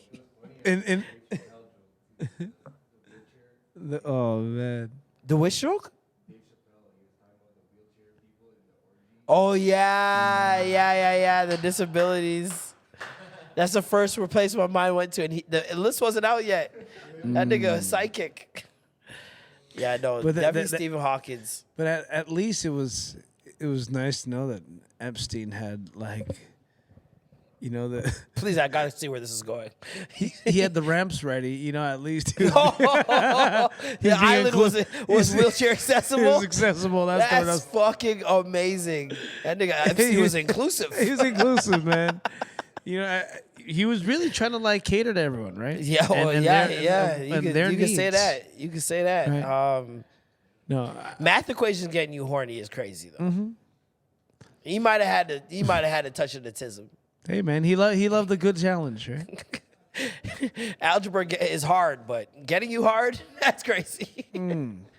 Yo, the memes for Steve Hawking have been killing me. Yeah. Those, oh my God. They had one where Forrest Gump came out the braces. They're like, when Steve Hawking got to the island, I was dying, bro. A picture of like the long equation being taller than the midget itself. Like, well, he's just sitting there watching. The only time you can punch down on a man in a wheelchair is when the only other time you can punch down on a man in a wheelchair is when they're physically is when he's a shorter. pedophile. He's got to be a pedophile, and he's got to be a pedophile for little people. This is like, that's crazy. What is that called? I don't know. What is it? Little file? Do we trust people that date and marry little people? Is that because is that a fetish? Is that a preference, or is that just like, hey man, this is what I've been liking? So what? Like, You gonna knock me? I know this for girl. liking what I like. I know this girl. She's not even a little person. She's just short. Mm-hmm. And she's like 4'9", 4'10", but then a long torso. just 4'9", 4'10", just normal everything. There's some people that got long torsos. Very beautiful, like very beautiful, right? But also looks extremely young, like Ariana Grande type vibe, right? And there's a guy that's been dating her, and I'm just like, I gotta look at you weird, nigga. Like, I gotta look. She doesn't have like huge features, no ass. She doesn't have big titties. She's the least bit of curvy, and she looks super young. She's 26, 27. She looks super young, and she's 4'9", 4'10". Put all that combo together. Flat 4'10", and you have a baby face. I gotta look at you weird, my nigga. I don't care how old you actually are. I gotta look at that nigga weird. She deserves love. What's that syndrome called? What you talking about, Willis? What's his name? Dwarfism? Well, no, that's not dwarfism. it's not dwarfism. It's Munchausen syndrome. Munchkins? Could you look at the wall? Could you look it up? What was that nigga's name? What you talking about, Willis? Gary Coleman? Gary Coleman. What was his? Could you look up what the syndrome? Gary Coleman syndrome. I think it's Munchausen something syndrome. Anybody with Google? Matt's Google obviously works slower than normal humans. Oh, of course. Now your Wi-Fi. Yeah. The same Wi-Fi I'm on. Yeah. Nephritis. It's called the Gary Coleman syndrome? He was the first nigga with the syndrome? This is extra gravy exclusive. Premiere. Exclusive. He was the first nigga with the syndrome? This guy said, what about the African guy? I know which African guy you're talking about. That little African nigga is the truth. He's like 45. But you guys know what I'm talking about. That syndrome where you look like whatever you got the syndrome, that's the age you are now. That's the age you look forever. So if you was 8, you 8 now forever looking. If someone, like those people deserve to find love. No? Mm-hmm. But I'm allowed to judge who loves them, right? Am I allowed to judge who loves them? Yes, 2 things can be true. Yes. I feel like I should be allowed. Like that's fucked up. Or is it the cure to pedophilia? Do we get everybody that's got child, attraction and group them with the people with this syndrome? Give them like an app. Like, what do we call the app? Well, then that's now you're enabling. Now you're providing that's why you're providing a whole new community to be okay, like a new Because everyone's name. actually Like of age, they just don't look it. So there's no legalities broken. You get to fix your whatever the urges. I don't know what to call that. It's I don't know if it's an urge or a mental illness. I'm erring on the side of mental illness. I don't see liking kids as an urge. I'm sorry. I just can't. Yeah. It's gotta be If they look like something a wrong in child. the brain. If they look like a child, yes, that's fucked. But they deserve to find love too. That's what I'm saying. This is the hard. You see what I'm saying? Like this What is if a she's like, very "But I difficult love thing. him, and he just can't love me because I look like this young. But I could think like a No, like listen. They what if a deserve to woman- find love. Yo, I'm allowed to judge who loves So them. watch this. Can Hezbollah have a wife? I mean, yeah, but you see He how? looks like a fucking real child. Oh God! And he's got to have sex. What if he has children? Oy vey. Are we gonna judge girl that home girl that fucks Hezbollah Hezbollah? deserves to have sex. Doesn't he deserve to get his dick sucked? Oh my God! So who's in the wrong? Oh my God! No, this is no. I'm not know? equipped for this conversation. 'Cause once you flip it, once you do the flipping, and it's not just about the young looking female.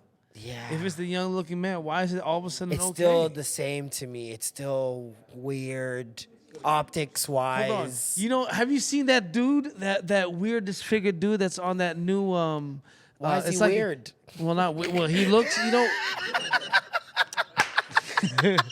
whatever. You could look him up on Pornhub. He's Oh one of my those God, little that dudes. dude, that dude in Little- the little alien, is alien that dude. his name? The dude in the back in the bus? Yeah. Oh my alien dude God, that's he's like- been getting so much pussy. He has so much, but it was so endearing watching his story where he's like, yeah, I don't really get much pussy, but hey man, one day, so. Oh my God. And then the girl that he wanted to fuck, he's like, oh, I would love to fuck this girl. And she's like, she pops up behind him. And he's like, oh my God, it's you.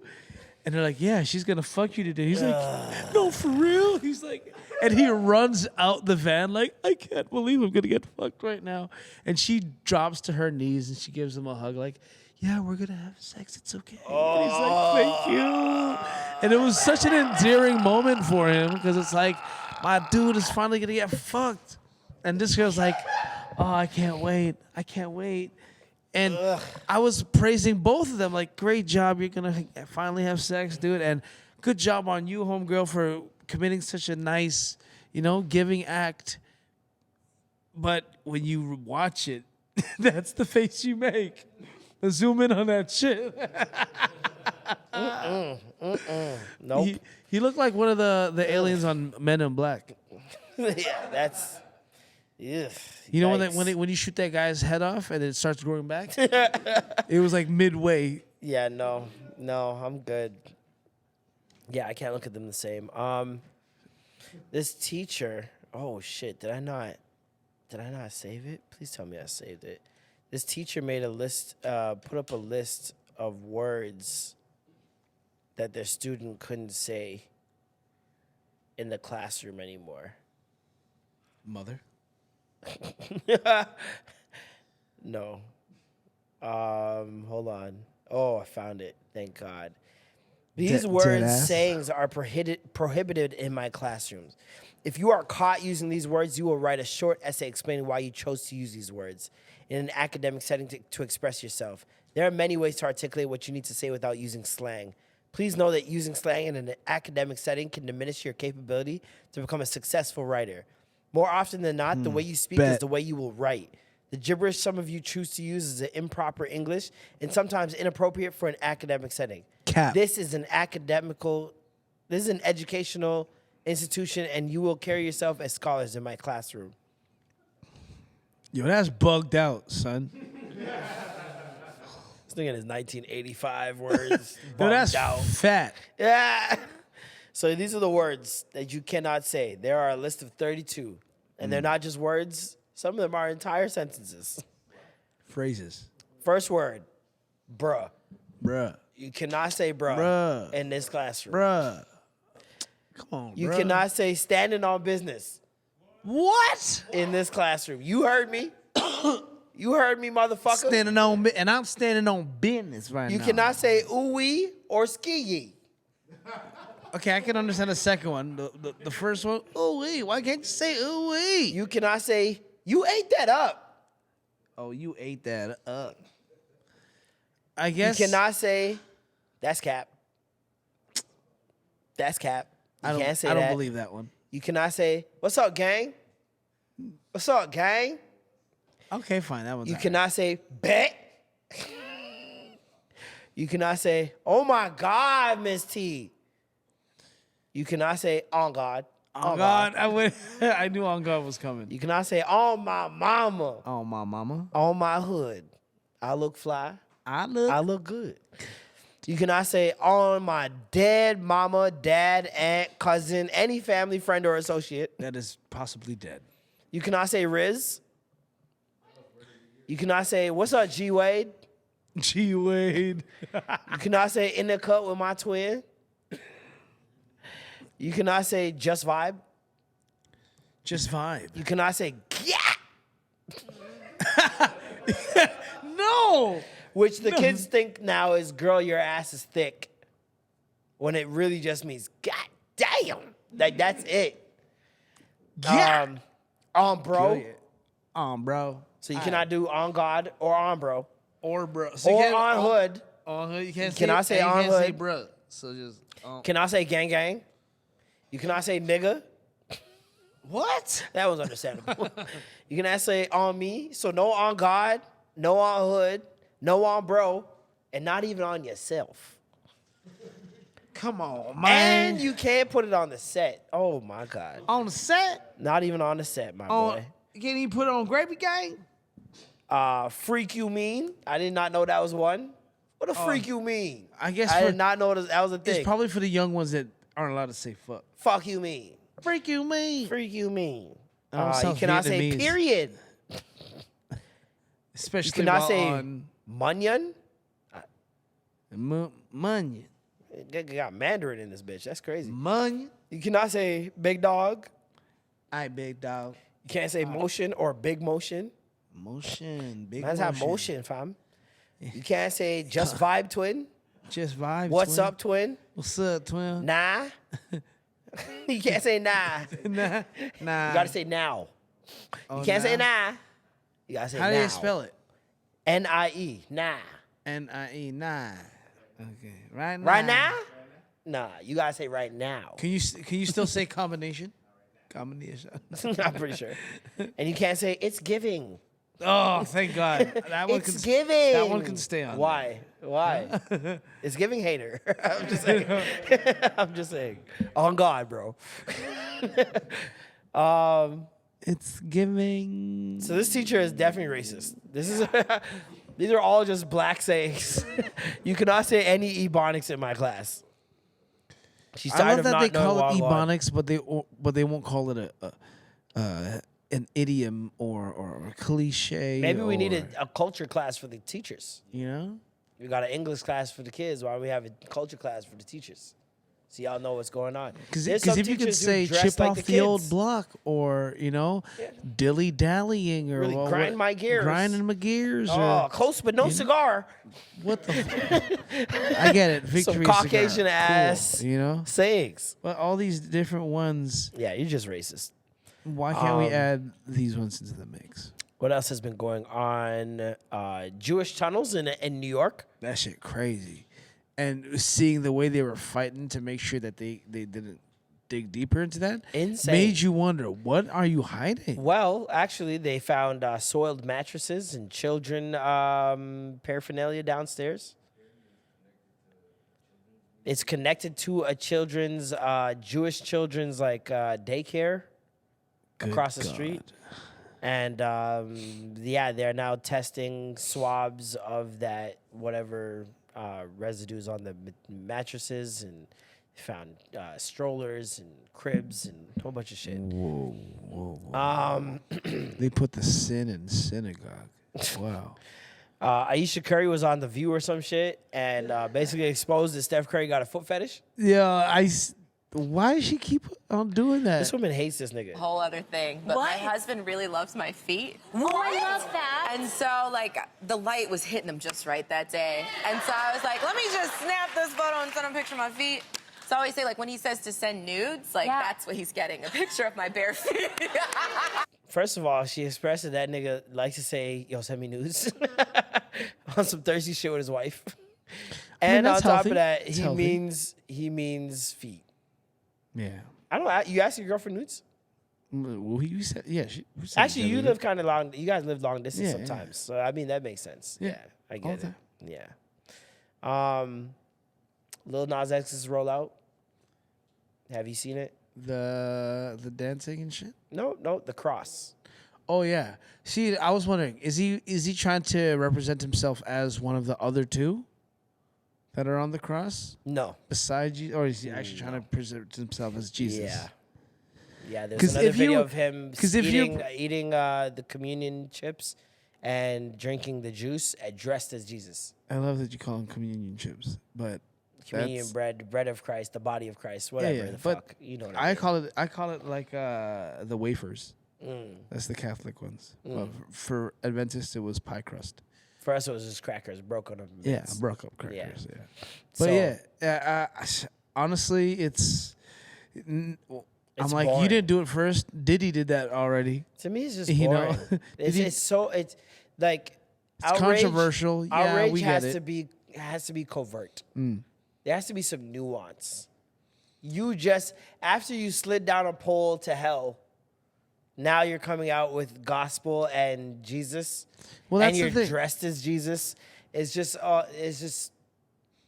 It's too obvious and it's boring. But just like there's a parallel to Dave Chappelle now, like in the sense that what got you here, what people started that really liked about you, in your previous Netflix specials, at this point, it's doing it now has diminishing returns. We don't like it as much, but it's still that's the style you used to get there. Same with Lil Nas X, that's what he does.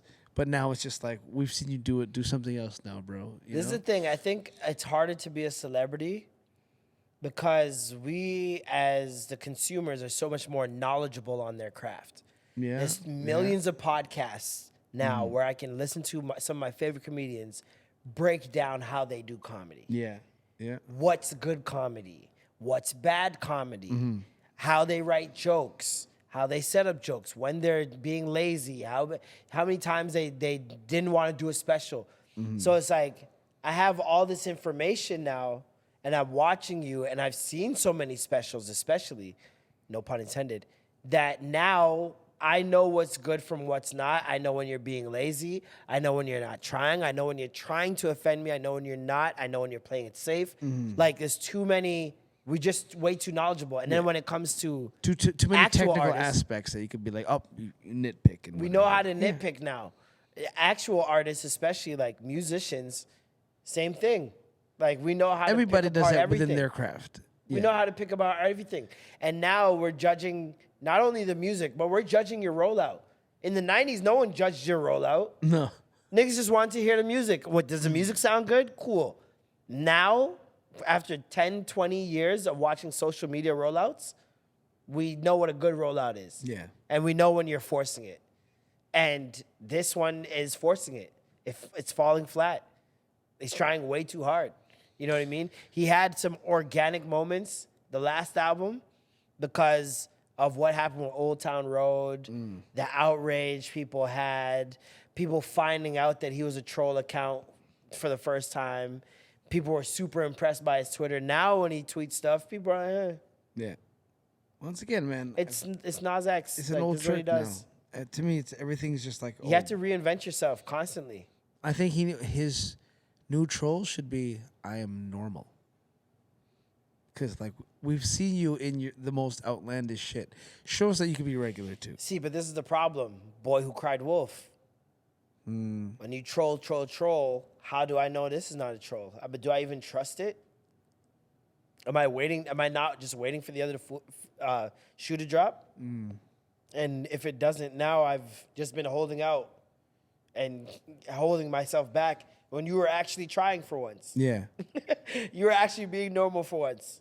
But I was like waiting for some shit to happen because I know this is not you. Yeah.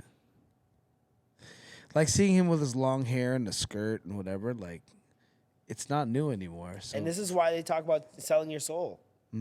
Because some people be like, yo, just tap dance. Just play the game. Then when you get, you get the bread, you get the money, you can do whatever you want. Yeah. By the time you get to do whatever you want, no one believes you.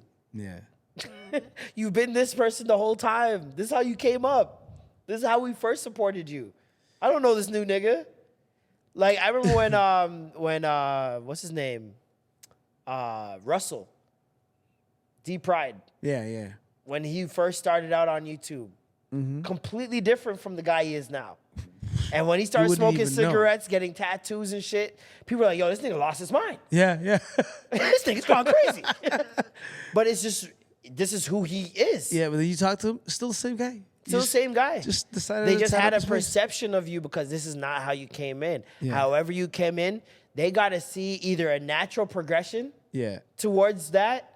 There can't be no 180. You can't overnight just be this different guy. Right, right. You know what I mean? And so it's always interesting when I see people like, especially like child actors, you see them trying to make that transition. And I always look to see what's the move. What's the move? Is it a scandal? Is it catching you on drugs?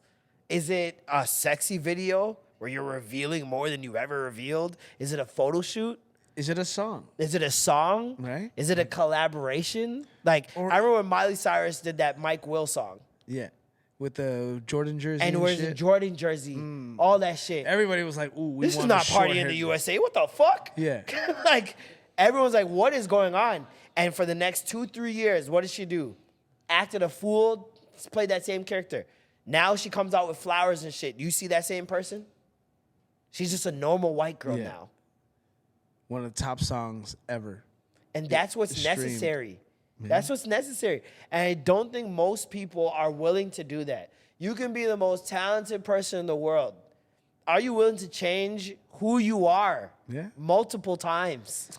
I bet you if Lil Nas X came out with like a classic ballad banger of a country song where he's just nothing, it's not about being gay. I'm just like, let me just sing a song. Yeah. And it was a beautiful sounding song with the guitar and all that. If his version of the Flowers, bruh, like I feel like he could fucking kill that shit. People would love to see that because Yeah. they'd be like, hey, thanks, Lil Nas X. This is refreshing. But it was all born in the vein of a troll. Even Old Town Road was a troll. Yeah. The way he marketed it, a troll. He's been a troll even before that. He was a Nicki Minaj troll account. Like, this is just what he is, right? So now, remember, is he a plant? Is he a plant? Is he a plant? I don't think he's necessarily a plant, but I will say that he cannot change the stick. Yeah. He's stuck in this. And I know that by the time he turns 35, 40 years old, he's going to hate it. He's going to hate it. And you're going to see a switch. You're going to see some sort of breakdown.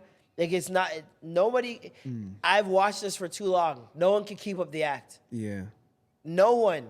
There's not been one single person I've seen keep up the act.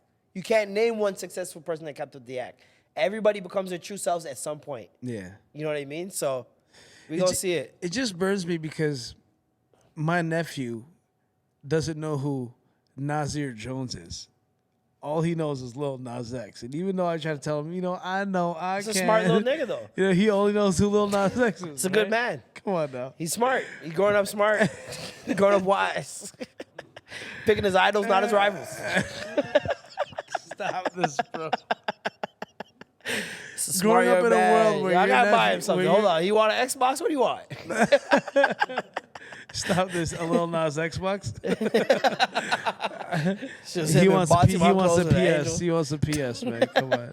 But imagine if Dave actually, did that music video with Lil Nas X. It'd be one of the most watched videos ever, to be honest. You think that people would be mad at not Lil Nas X for Absolutely. siding with him? Absolutely. Especially the LGBTQ community. Yeah. They would hate that nigga. Set him back 5 years. Oh, man. Yeah, man, a lot happened over the holidays. How was yours, man? What did you do? I was just ate, man. Just You ate and slept, You bro. did nothing. You were sleeping. Ate and slept, man. Catching up. I was just chilling just catching up on life, bro. And preparing for this radio show. That's about it. I started watching Succession. Fuck. I rewatched the whole thing in the past 3 weeks, I believe. Wow. What a fucking masterpiece. It's even better on the second watch. I'm so mad that I'm so entrenched in the lives What of season rich are you in? white people. What season are you on? I'm like near the end of season 2 only. So I'm like, Season 2 is good. Season 3 is really good. yo, The whole shit's amazing. They won a bunch of awards at the Emmys and the Golden Globes. Karen Karen Culkin. Culkin boils my bubbles, bro. Roman is very, very Jesus. annoying. They're But all in That's very how I know they got infuriating. me. Like, yeah, even first Shiv is the worst for me. Shiv is the absolute worst because she's so transparent yeah. in her bullshit, and like it takes so long for people to see it. Yeah, It's crazy to me. Tom and Greg are my favorite. I want them to have a spin-off show. Yeah. They're the greatest. This picky in the brain, man. They're What just the fuck? greatest, bro. There's two dumb guys. Two dumb One with guys, but power two and- very smart guys at the Yeah. same time. What else happened? We found out why Meek beefed Drake for real. Why is that? One of his boys, who is now his op, came out, who was hanging around them at the time, and said that he was super insecure about Nicki. He didn't know how to have a bad bitch, and him and Nicki got into some argument at a store because he wanted to buy something, but he was short money, and he asked her for $6,000. She's like, "Nigga, go to the hotel, get your own money." And he only had $2,000 on him or some shit like that, and then he started cussing her out. Got inside the car, he spit on her, and his boy was like, "Yo, you're foul for that. Like, that's wrong, blah, blah, blah." Yeah, yeah. And then he started tweeting that shit about Drake off the back of that argument. Yeah. And so it's just Weird all way about, to to shift your anger towards Just your own wild. pockets, It's wild, man. deflecting and throwing it at Drake. It's too much. That sucks. Jada Kingdom and Steph London. Beef ting. Beef has been going on for, 48 hours now? Really, it started last summer when Burna Boy put out that song. Oh, Burna. And then Jada did this interview. It's when we are talking about what Burna Boy are singing about in the Taliban's remix. Me have to go check it out. You have to go check it out. You don't know no knowings of nothing while go on. Let me look my your chain close because Wasn't me. it wasn't you. You're pleading the shaggy at the fifth one because she just get So It wasn't me. after that interview, Steph London must have put a subliminal, I think, in a song or in an Insta story or something like that at the time. And Jada didn't really respond to it. And I think Jada must have, excuse me, dropped part of an old freestyle. And people thought that she was subbing Steph London. Steph, yeah. And then Steph London had a song out, and she changed the lyrics to say Jada's name in it. And Jada must have made a video saying, "Oh, I just want to know who get the box. Want to know who get the box," because she's talking about boxing somebody or whatever. Yeah. And then at like 4:30 in the morning, Jada dropped this song, dissing her. First of all, Steph was like saying that she's like, Jada's ran through and she sells pussy. Which Jada's already been like, yes, I sell pussy. Very, very happy about it. Yeah. Doesn't care. So Jada then called her brother a pedophile, which he got caught up in some shit about a couple years ago Okay. with like a 14-year-old or something like that. Sounds like a Nicki Minaj situation. Said her pum pum is large. Sampled the song that Burna used, because remember Burna made the Taliban's remix and said, the best pum pum they are Kingston, so me buy a Birkin for Jada Kingdom, which is crazy Yeah. Because because he's just outing himself right there. well that, and he had just dropped Last right, which everybody knows was about Steph London and her cheating on him, and it became the biggest song of the year. Yes.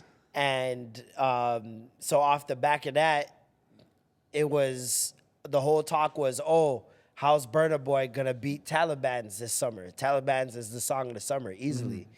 And then he just jumped on the remix. And that's what he said in the remix was, oh, the best pum pum there Kingston, so I buy a Birkin for Jada Kingdom. And so your man bought a Birkin for a next woman, said her pum pum is the best, and then you made a song dissing the girl. You look crazy. I mean, were they? You look wild. Didn't they already break up when he wrote that verse though? Yeah, but still, The fact why that you she- beefing the girl? Yeah. 'Cause He you guys- said it. Yeah, they broke up. He already. did it. The girl has nothing to do with it. Just because her pum pum bless, you're mad? I mean, unless And look they're- at Jada Kingdom. Let's be fucking real. Let's be fucking real. How many women could party Fontaine, walk away from, and people say it's an upgrade from Meg the Stallion? How many women can you say that about? People saw his new girl and said, I understand. Yo, I get it. Women were on the timeline saying, if my man cheated on me with Jada Kingdom, I'd have to dap him up. like, yo, that's you. Okay. Like, that's crazy, bro. It takes like You know how bad you have to be for women to say that? Mm-hmm. Worse, on Just- top of that, you already killed off Shensia years ago, and now somebody else is trying to war with you, and you've already proven yourself.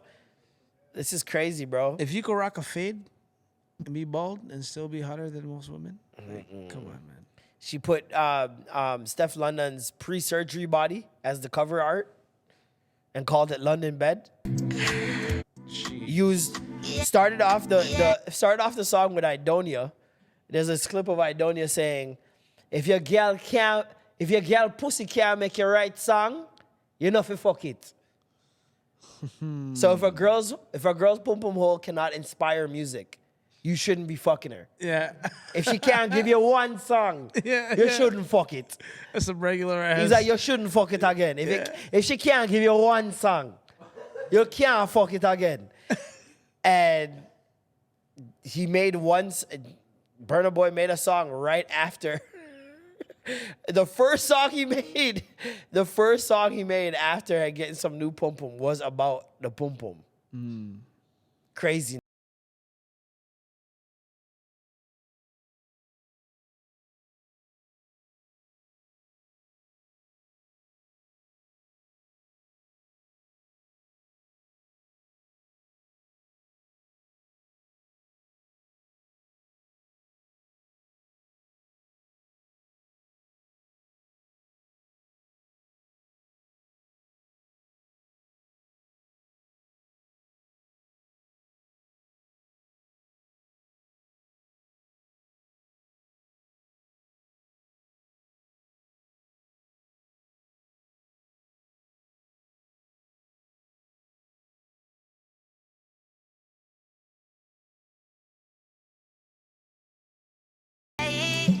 Just murder. Just murder. She's so bad. And then she came out and said, "Listen, I'm done.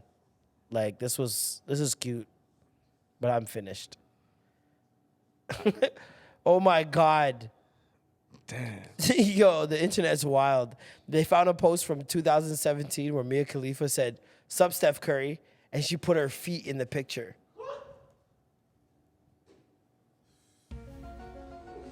The internet is undefeated. Undefeated. Oh my God. That's crazy, bro. That's crazy. Anyways, Wow. we're back. 2024. Steph loves to shoot with feet behind the line. You're dumb. Yeah. I know you're fighting Yeah, I'm to trying find to a, find a something. feet putt. There's a foot one. He's undefeated. There was something there. There was something afoot. Yes. Yeah. I was digging. yeah. I was digging. He's leaps and bounds ahead of the competition for Yes, sure. yes. Thank you guys so much for tuning in. Another week, another classic, Another year. another fucking year of Extra Gravy. Year 7. Year 7, dog. Year 7 of the Gravy Gang. Year 7 of you guys listening to us speak, talking nonsense every week. It's a beautiful thing. 2-4 of extra gravy. Yeah, Come on now. Extra Gravy Comedy next week, Wednesday. Next week, guys. Don't sleep. We got another Come on lineup now. of comedians. We got our own jokes. I know I'm doing some new shit. New bangers next year. New bangers. Or next week. Next week. It's a new year, man. New opportunities. I hope you guys are having a blessed new year. I hope your resolutions are still intact 9 days in. When is the first morning show? First morning show is next Monday. Next. So before we even have another pod Monday. episode. And yeah, the pod's not going nowhere, man. Y'all niggas, come on. Y'all niggas know what the fuck it is, man. I'm not going nowhere. Yeah, you just know whatever you can't talk on the radio. Now it's y'all being just get spoken to hear on us in over the here. morning. Yeah, on now. yeah, man. Over here we give the long extended play. On the radio you can get the short stints, Yeah. very PG, but still very fun, very funny. And I'll fret. I know there's gonna be people gonna be asking, "Yo, where's Norm?" Like, yo, straight up. Don't worry, I can't man. wake up, man. I can't wake up for it. It's too early for me, bro. I'm in my bed. No, So- the budget just did not allow for anybody else. But we're trying to make it do what it do, baby. I appreciate We gonna make it that. do what it do, But I'm baby. so happy for you guys. Yeah, man. Don't Thank even you, get it brother. Twisted. We're gonna make a way where there is no way. We know how we do. Shout outs to Alicia. Big up, Alicia.